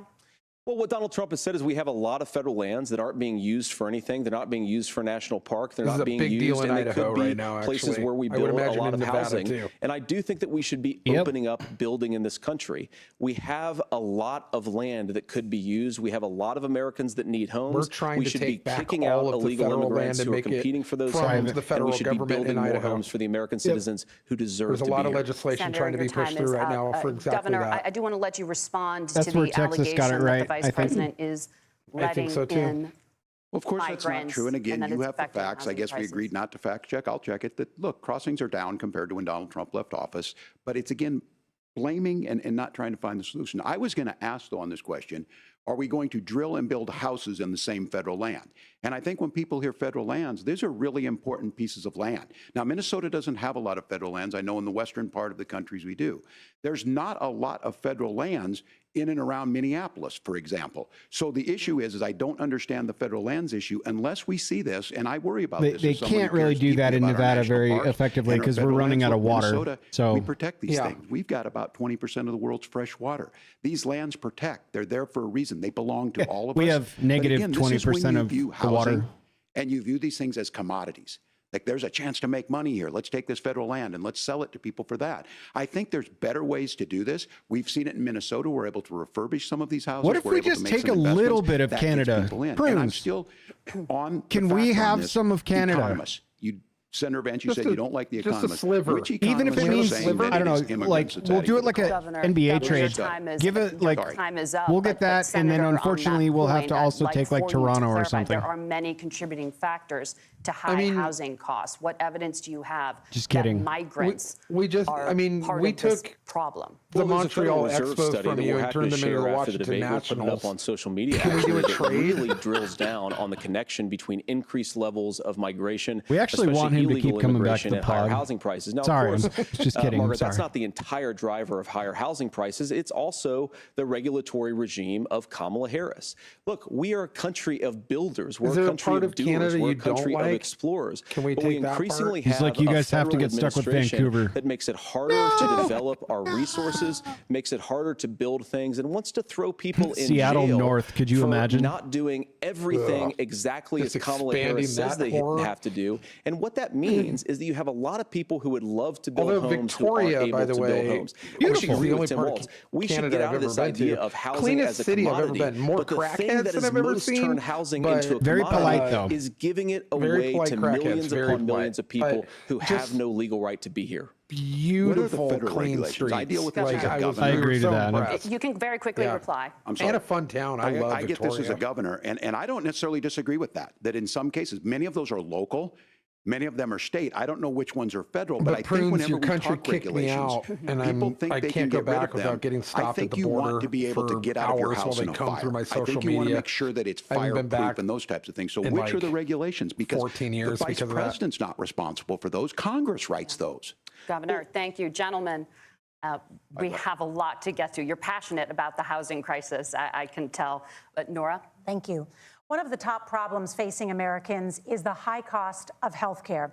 Senator Vance, at the last presidential debate, former President Trump was asked about replacing the Affordable Care Act. In response, he said, I have concepts of a plan. Since then, Senator, you've talked So about Charlie changing how Kirk just chronically ill Americans tweeted, get health insurance. Can you explain moderate how never that Trumper would work? friends are And currently can you blown guarantee away that at how Americans with reassuring they find pre-existing JD Vance. conditions Getting won't blown up with pay texts. more? I'll give you The 2 minutes. base already Well, of loves course, him. We're going This to cover is Americans with politics by pre-existing addition. conditions. In Boom. fact, a lot of my family members have agree. gotten health care I believe, members of my family actually got private health insurance, at least for the first time, switched off of Medicaid onto private insurance for the first time under Donald Trump's leadership. And I think that, a lot of people have criticized this concepts of a plan remark. It's very simple common sense. I think as Tim Walz knows from 12 years in Congress, you're not going to propose a 900-page bill standing on a debate stage. It would bore everybody to tears, and it wouldn't actually mean anything because part of this is the give and take of bipartisan negotiation. Now, when Donald Trump was actually president, and again, he has a record to be proud of, prescription drugs fell in 2018 for the first time in a very long time. Under Kamala Harris's leadership, prescription drugs are up about 7%. Under Donald Trump's entire 4 years, they were up about 1.5%. He introduced pricing transparency. Think about healthcare. You go into a hospital, you try to buy something, and nobody knows what it actually costs. That price transparency will actually give American consumers a little bit more choice and will also drive down costs.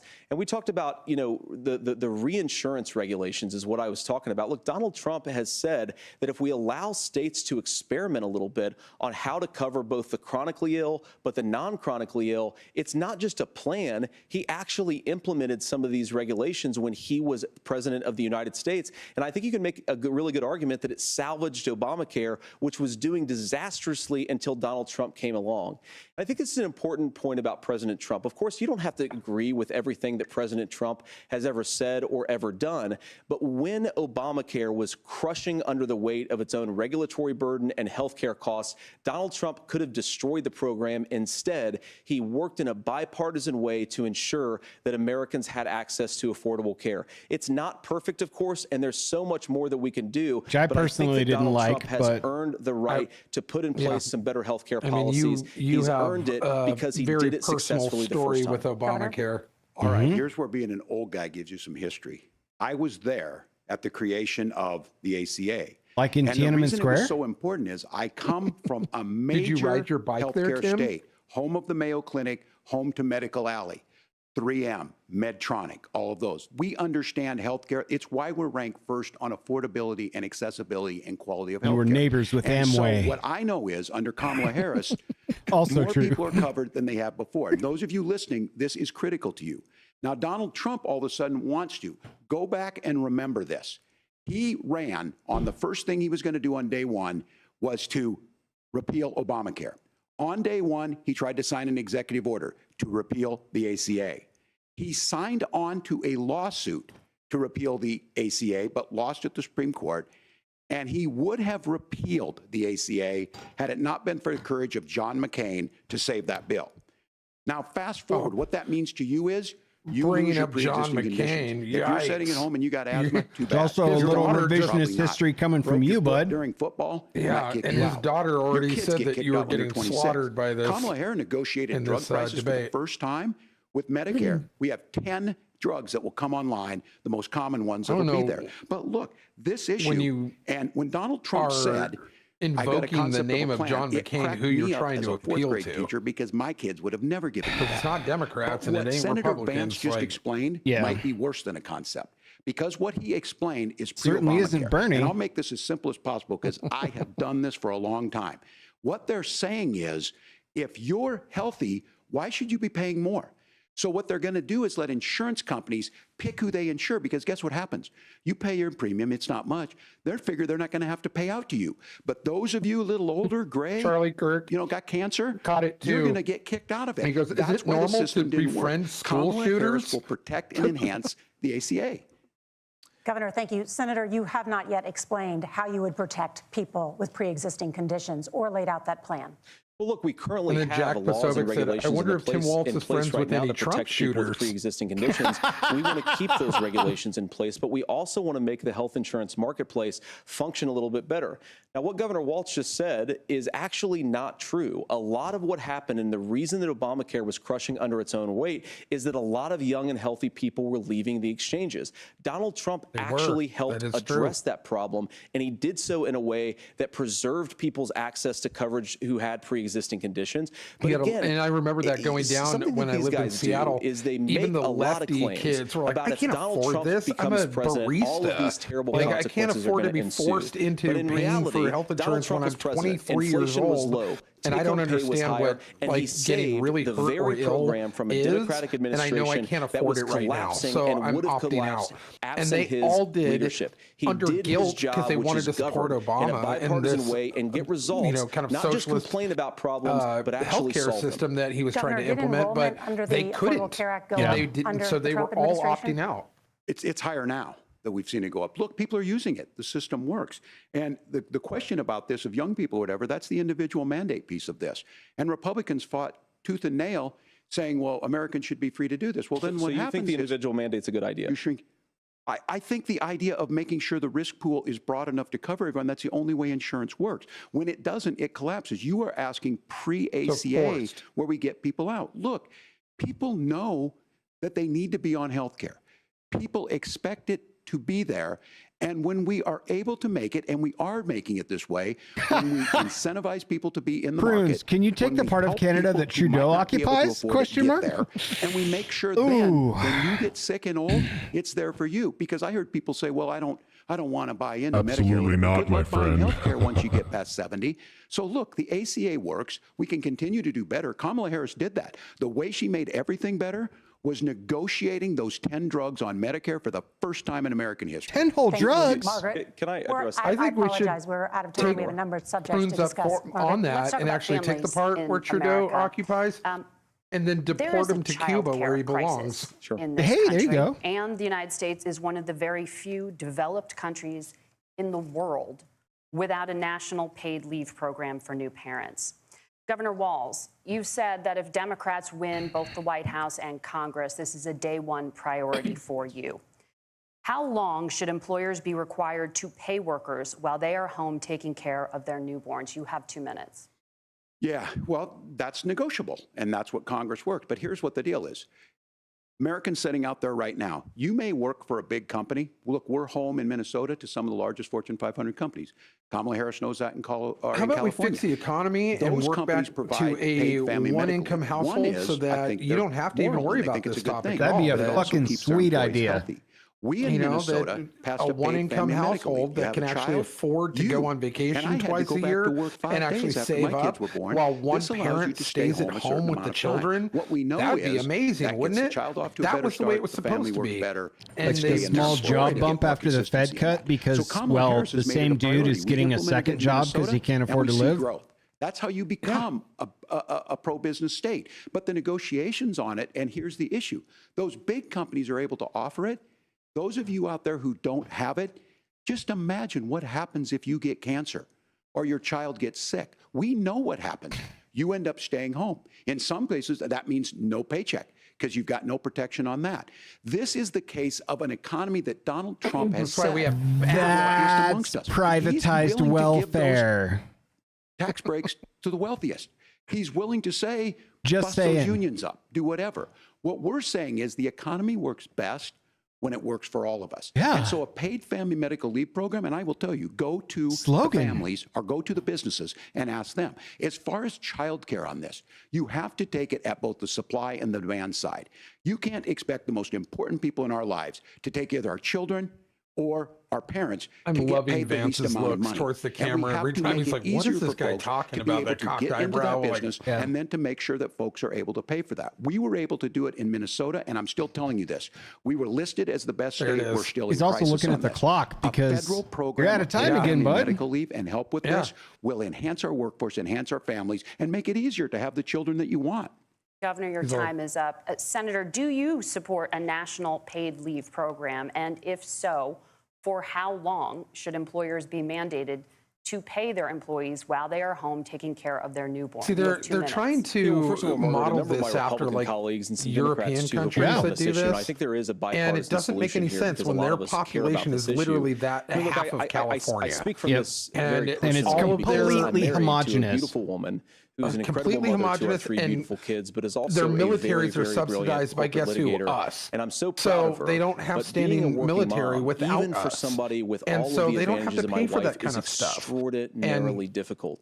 And it's Yeah, not just so difficult when from you've a got a policy smaller perspective. She actually had population, access to it's paid something that family you can leave offer because she your worked for population. a bigger company. It's like But the having a cultural commune pressure and being able to on offer that, young or a families and business and especially young offering, women, health I think it makes insurance it really and hard paid for leave people to at your choose own the family leisure. model they want. But A for an lot of young entire women would like to country go back the to work size of immediately. 350 Some would million like to spend a people, little time home with it's the not kids. Some would like to possible, spend and longer you at home have with the to kids. kind of We should take that have into a family consideration. care model that makes choice possible. And I think this is a very important substantive difference between Donald Trump and Kamala Harris's approach. So you look, cannot if force you look at the businesses federal to do programs this. that we have that support paid family leave right now, the Community Development Block Grant, and there's another block grant program that spends a lot of money from the federal government.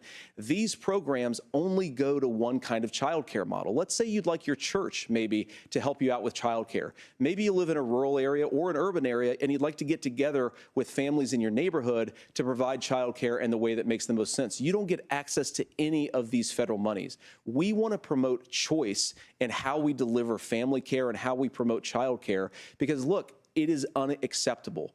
And, of course, Tim and I have been on the campaign trail a lot the past 7 or 8 weeks. And one of the biggest complaints I hear from young families is people who feel like they don't have options, like they're choosing between going to work or taking care for their kids. That is an incredible burden to put on American families. We're the only country that does it. I think we could do a heck of a lot better. Senator, thank you. You have also said, Senator Vance, many things about the American family. The Federal Reserve says parents will spend nearly as much on child care as they do on housing each month.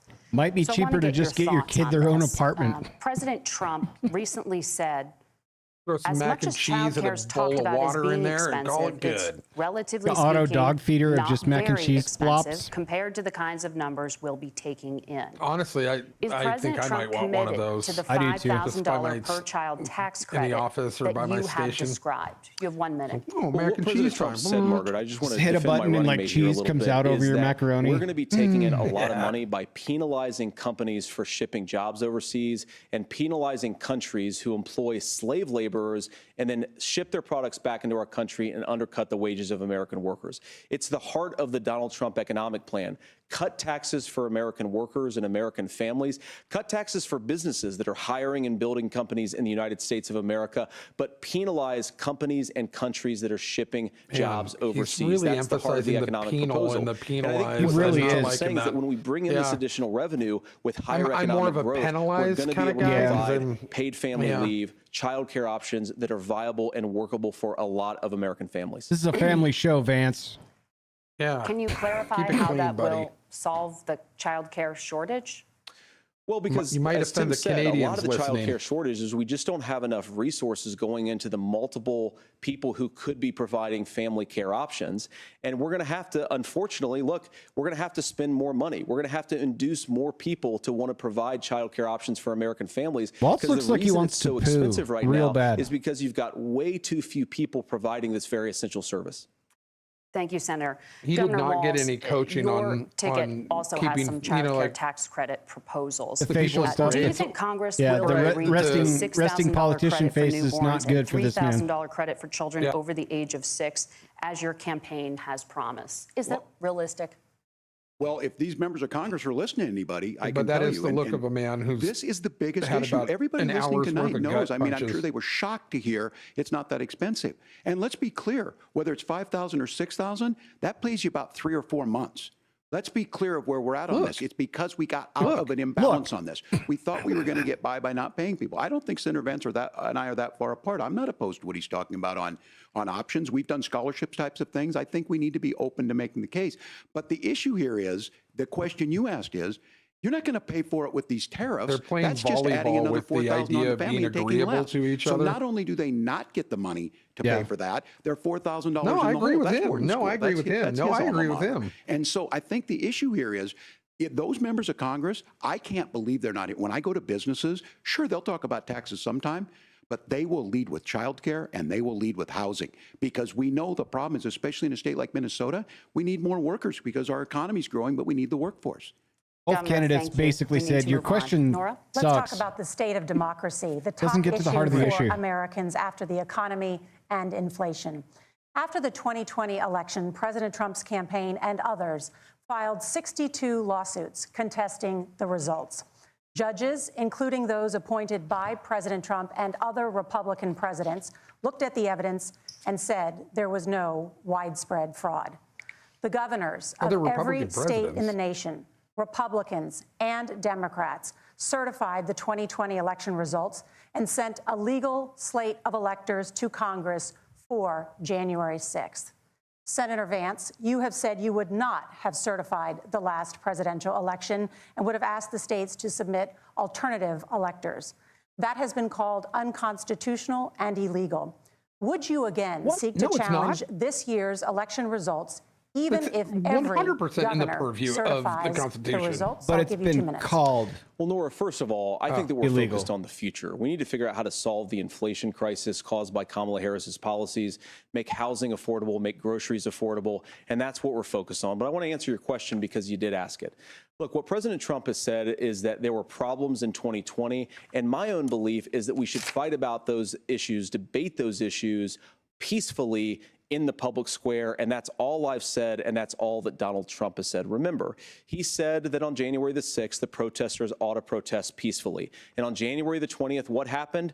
Joe Biden became the president. Donald Trump left the White House. And now, of course, unfortunately, we have all of the negative policies that have come from the Harris-Biden administration. I believe that we actually do have a threat to democracy in this country, but unfortunately, it's not the threat to democracy that Kamala Harris and Tim Walz want to talk about. It is the threat of censorship. It's Americans casting aside lifelong friendships because of disagreements over politics. It's big technology companies silencing their fellow citizens. And it's Kamala Harris saying that rather than debate and persuade her fellow Americans, she'd like to censor people who engage in misinformation. I think that is a much bigger threat to democracy than anything that we've seen in this country in the last 4 years, in the last 40 years. Now, I'm really proud, especially given that I was raised by 2 lifelong blue-collar Democrats, to have the endorsement of Bobby Kennedy Jr. and Tulsi Gabbard, lifelong leaders in the Democratic coalition. And of course, they don't agree with me and Donald Trump on every issue. We don't have to agree on every issue, but we're united behind a basic American First Amendment principle that we ought to debate our differences. We ought to argue about them. We ought to try to persuade our fellow Americans. Kamala Harris is engaged in censorship at an industrial scale. She did it during COVID. She's done it over a number of other issues. And that to me is a much bigger threat to democracy than what Donald Trump said when he said that protesters should peacefully protest on January the 6th. Governor? Well, I've enjoyed tonight's debate, and I think there was a lot of commonality here. And I'm sympathetic to misspeaking on things, and I think I might have with the senator. Me too, man. There's one though that this one is troubling to me, and I say that because I think we need to tell the story. Donald Trump refused to acknowledge this, and the fact is that I don't think we can be the frog in the pot and let the boiling water go up. He was very clear. I mean, he lost this election, and he said he didn't. 140 police officers were beaten at the Capitol that day. Some with the American flag, several later died. And it wasn't just in there. What? In Minnesota, a group gathered on the state capitol grounds in St. Paul and said, we're marching to the governor's residence and there may be casualties. The only person there was my son and his dog, who was rushed out crying by state police. That issue, this is like and Mike Pence standing there as they were chanting, hang Mike Pence. Mike Pence made the right decision. So, Senator, it was adjudicated over and over and over. I worked with kids long enough to know, and I said, as a football guy just coach, sometimes fucked you really want himself. to win, but Yikes. democracy is bigger than winning an election. You shake hands, and then you try and do everything you can to help the other side win. That's what was at stake here. Now, the thing I'm most concerned about is the idea that imprisoning your political opponents, already laying the groundwork for people not accepting this. And a president's words matter. A president's words Like when your party matter. relentlessly People hear attacked that. Donald Trump So in the court system? I think this issue of settling our differences That at kind? the ballot box, shaking hands when we lose, being honest about it, but to deny what happened on January 6th, the first time in American history that a president or anyone tried to overturn a fair election and the peaceful transfer of power. Are you kidding me? We Not have even more fucking than close. close in the same boat. Do you not remember I will tell you Bush this, Gore? Bush that Gore, when this baby. is over, we need to shake hands. That was just the this most election, recent time. and the winner needs to be the winner. Actually, This not has even. got to stop. Do you It's tearing remember our country apart? your girl Hillary, who Senator actually Vance, did you want to denied respond to the that? 2016 Tim, election?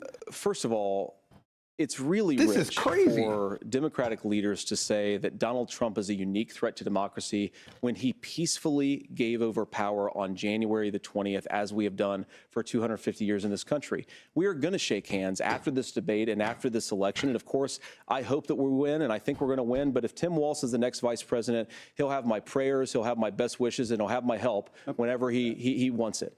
But we have to remember that for years in this country, Democrats protested the results of elections. Hillary Clinton in 2016 said that Donald Trump had the election stolen by Vladimir Putin because the Russians bought like $500,000 worth of impeached him Facebook for it. ads. This has been going on for a long time. And if we want to say that we need to respect the results of the election, I'm on board. And But they if we want haven't to say, as reversed Tim that Walz is saying, impeachment, that by this the is way, when just a they problem found that out Republicans have had, emphatically I don't and buy that. undeniably that it was a hoax. Governor. January 6th was not Facebook ads. And I think a revisionist history on this. Look, I don't understand how we got to this point. But the issue was that happened. And we want Donald you Trump to lead didn't do us? it. And all of us say there's no place for this. It has massive repercussions. This idea that there's censorship. I hope to he stop holds his people next from doing- campaign stop in threatening Tiananmen to kill Square. someone, threatening to do something. That's not I think he's censorship. gonna have to. Censorship is I think that's the bad. only place it's We've gonna seen happen. that. We've Riding seen a that bike. brought up. I just think for everyone tonight, and I'm going to Alongside the thank tanks. Senator Vance. I think this is the conversation they want to hear. And I think there's a lot of agreement. But this is one that we are miles apart on. This was a threat to our democracy in a way that we had not seen. Yes, and it we manifested have itself because of Donald for Trump's hundreds of inability to say- years. He is still saying That's he didn't lose the literally election. how I our would just have country to say, started. did he lose the 2020 election? Tim, I'm focused on the future. Did Kamala Harris censor Americans from speaking their mind in the wake of the 2020 COVID situation? That is, Nice. a She tried damning, to- that is a damning non-answer. Has she? It's a damning non-answer for you to not talk about censorship. Obviously, Donald Trump and I think that there were problems in 2020. We've talked about it. I'm happy to talk about it further. But you guys attack us for not believing in democracy. The most sacred right under the United States democracy is the First Amendment. You yourself have said there's no First Amendment right to misinformation. Kamala Harris wants to use the threatening or power hate of speech. government and big tech Let's to silence fucking people go, from dude. speaking their minds. That Dude, is a he threat to just democracy that will crushed long outlive this. this present political moment. I would like Democrats and Republicans to both reject This is why I censorship. wanted Let's him persuade versus one another. Kamala. Let's argue Yeah. about ideas, and then let's come together afterwards. You can't yell fire in a crowded theater. Oh, my That's God. the Yes, test. you That's the can. Supreme Court Yes, you test.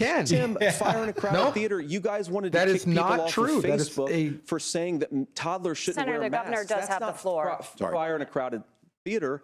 That is criticizing the policies of the government, which is the right of every American. Senator, the governor does have the floor for 1 minute to Please. respond to you. Yeah. Well, I don't run Facebook. What I do know is I see a candidate out there who refused, and now again, and this I'm pretty shocked by this. He lost the election. Oh. This is not a debate. It's not. It's not anything anywhere other than in Donald Trump's world. Because look, when Mike Pence made that decision to certify that election, I'm looking. that's why Mike Pence isn't on this stage. What I'm concerned about is where is the firewall with Donald Trump? Where is the firewall if he knows he could do anything, including taking an election, and his vice president's not going to stand to it? That's what we're I'm asking proud that you, Tim America. Walz accurately Will you used that stand in up? a sentence Will of you what a keep your firewall oath is. of That was an office, apt comparison even to your if point. the president doesn't? And I think Kamala Harris would agree. She wouldn't have picked me if she didn't think I would do that. Because of course that's what we would do. So America, She I didn't think you've pick got you a because of really that. She clear picked you choice on because this election. Shapiro was a of who's going Jew. to honor that democracy. Because Shapiro and was who's gonna honor Jewish, Donald and Trump. you support Governor, your time is unequivocally up. Thank you, abortion gentlemen. rights on a We will federal be level. Right back with both Which of is the our only place candidates. she The thinks she can CBS win. News vice presidential debate continues. Woo! God right, damn, dude. Wow. Yeah. So what's your, 3/4 take at this point? I think Tim Walz continues to bury himself with fabrications. I think that Tim Walz is hiding behind the phrase revisionist history as he actively revises history. Like, there was not a factual statement anywhere in that election overturning results, not one. As far as like the commentary around who won and who didn't and who's denying and whatever. I love the way that Vance twisted that around and was like, well, then fuck it. If if you're not going to buy in on my retorts about let's get past that and move forward now, he says, yeah, obviously we have problems in 2020. What about censorship? And just started pounding that, which I thought was really, really good. He also hit the nail on the head with the Hillary 2016 thing. Which exactly what you just said, like minutes before that. So, Yep. you know, like, yeah, let's forget about all the impeachment horse shit. Let's forget about Russia. Let's forget, you know, the tampering stuff. I want to say Mueller report, but that's a different thing. Was that the AG investigation on the tampering? Yeah. Who ran that? That was Mueller, right? That was Mueller. Yeah, the Mueller report. None of that came up. Of course, that's been a contentious problem that is principally sponsored by the Democratic Party and has for a long fucking time. Yeah. You know, and they didn't even go back to Gore and them because Waltz probably forgot and Vance wasn't even born yet. So there you go. That is one of the areas, Mr. Waltz, that being an old guy probably could have served you. Well, I think when was that? When was, because I've been voting since, 90s, like 96. Yeah, it was just after term 2 of Bill Clinton, was it not, in the 90s, entering the early 2000s? Yeah, I think so. So, I mean, Because we had Ross Perot before that, like when I was a child. Yeah. Yeah. He was the independent rabble rouser, so to speak. This is everything I wanted with the wrong candidate representing the Democratic Party on stage tonight. This has been sick, and I can't wait for final statements. Yeah. I really can't. I just wish that Trump had a performance such as Vance. Yeah, he took the bait a lot, man. Vance, to me, and I almost made the comment, feels like the guy that's walking behind the horse in the parade, kind of shoveling up shit quietly and smiling to the fucking people in the crowd. You know what I mean? Yeah, for sure. Because that presidential one was not a debate; it was a food fight. But I'm going to say right now, though, that I think, and you're right about that, it was a food fight. But I'm going to say right now that I think that this is the balance that I needed for Trump. I need Trump's bombastic nature. I need him to be able to be the axe swinger with the big dick and do what he needs to do.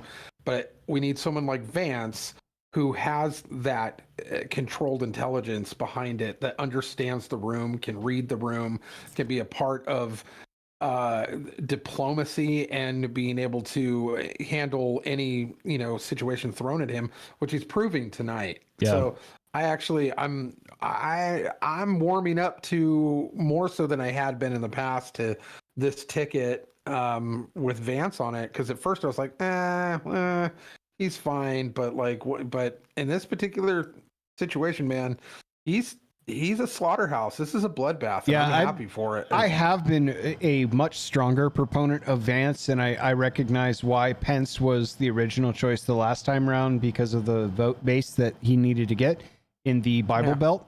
I cautioned you earlier on in our podcast, Vance was way more Republican than Donald Trump policy-wise, but this is a masterclass. Welcome back to the CBS News Vice Presidential Debate. It is now time for the closing statement. Senator Vance won the virtual coin toss and elected to go last. So, Governor Walz, you are first. You have 2 minutes. Well, thank you, Senator Vance. Thank you to CBS News. And most importantly, thank you to all of you. If you're still up and the folks who miss Dancing with Our Stars, I appreciate it. But look, not even 8 o'clock, we're up, dude. Matters. It matters that you're here.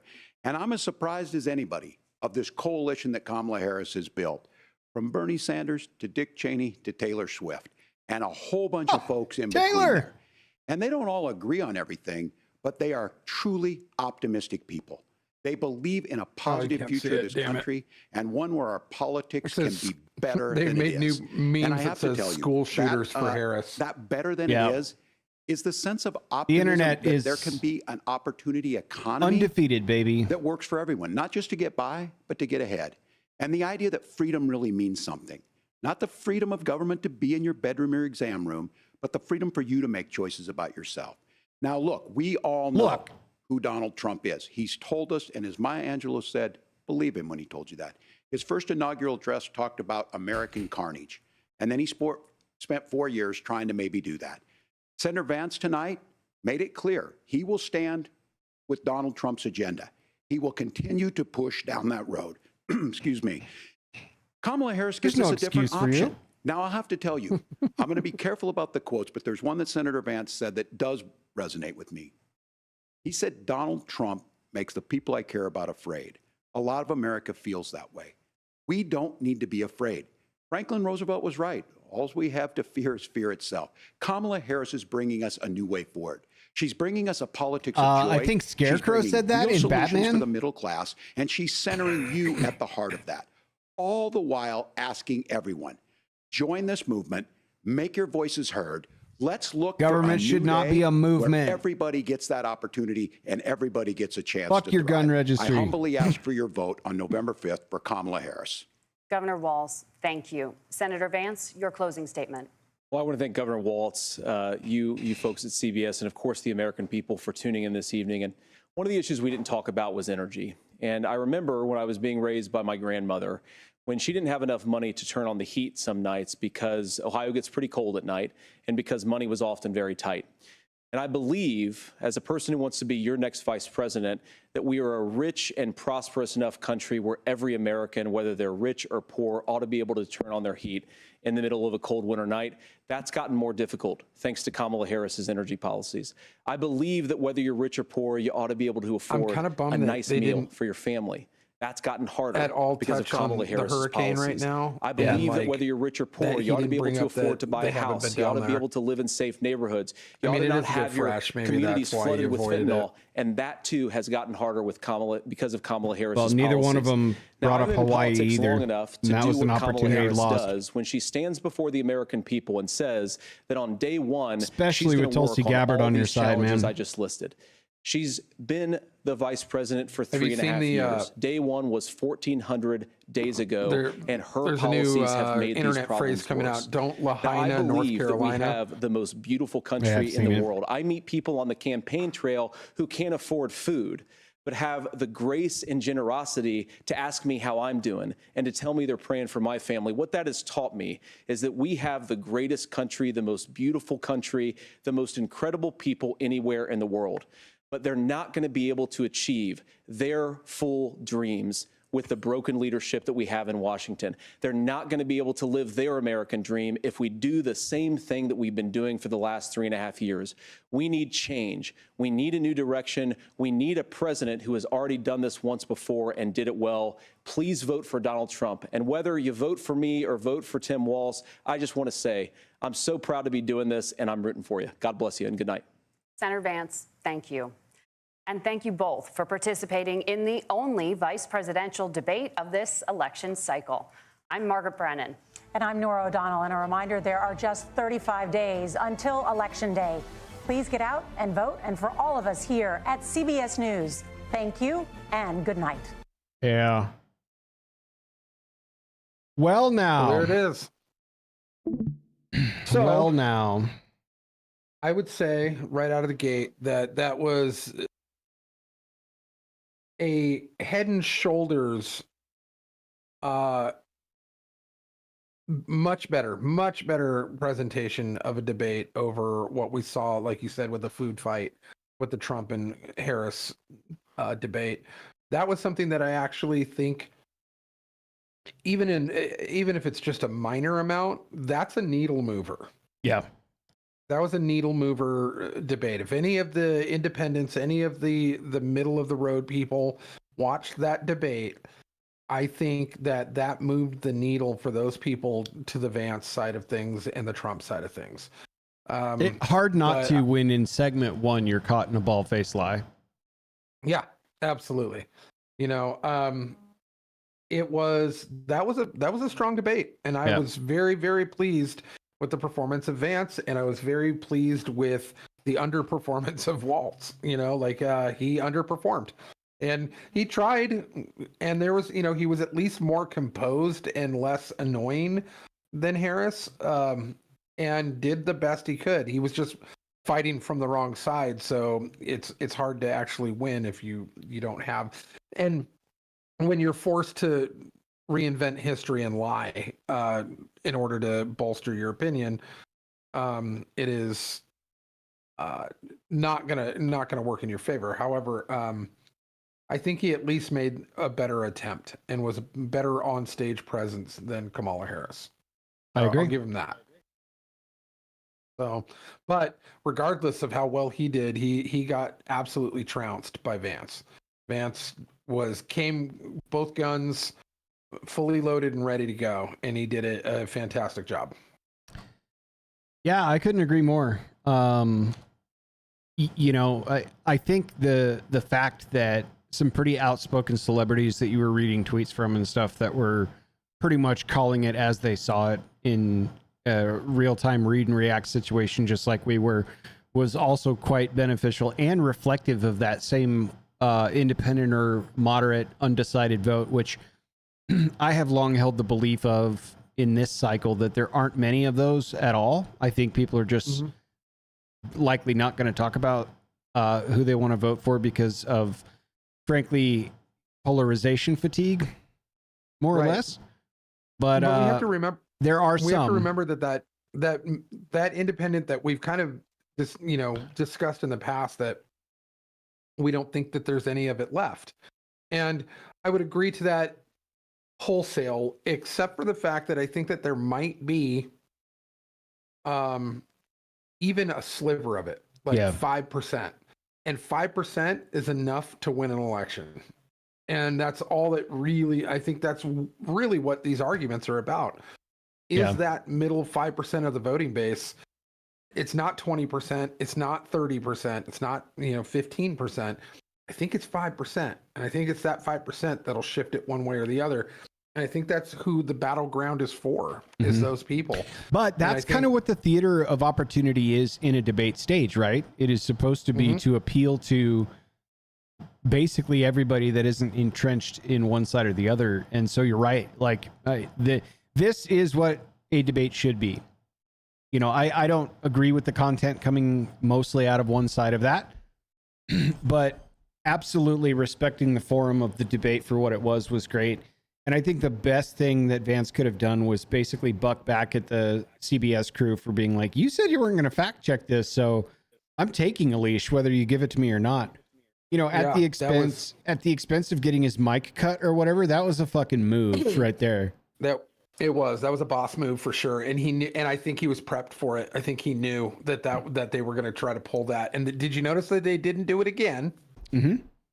Yep. They got thoroughly slapped down on that. Way more civil between the two debaters on stage than I thought it would be as well. You know, like I don't think, and this is what I said at the top, like I haven't heard Waltz in front of a camera in a high pressure situation ever. You know, I don't know how he's going to do or maintain. And I think he was shitting his pants there on all three of the segments. I really do. Yeah. He probably was like doing the breathe into a paper bag during commercial break type of shit for a while there. So, well, I mean, that was exciting. Thank you guys definitely for being a part of it. I'm encouraged to hear what y'all think as well. That was fun, dude. That was fun. Yeah. Anything closing on this one? Yeah, we got two things to close on. One, we still need to read from the gospel, but we also, I want to discuss real quick to kind of polish this off, a different arena, but very similar in how they conduct themselves. You and I, while I was down there, watched a documentary on Netflix called Mr. McMahon. Yeah, we did. And based on the WWE CEO, Vince McMahon. Vince, that's what it is. I almost called him Ed McMahon. I was like, no, that was the Johnny Carson guy. Yeah, different guy. So, and talk about what's funny is they touched on the Trump thing. They had to do a dig on Trump while we were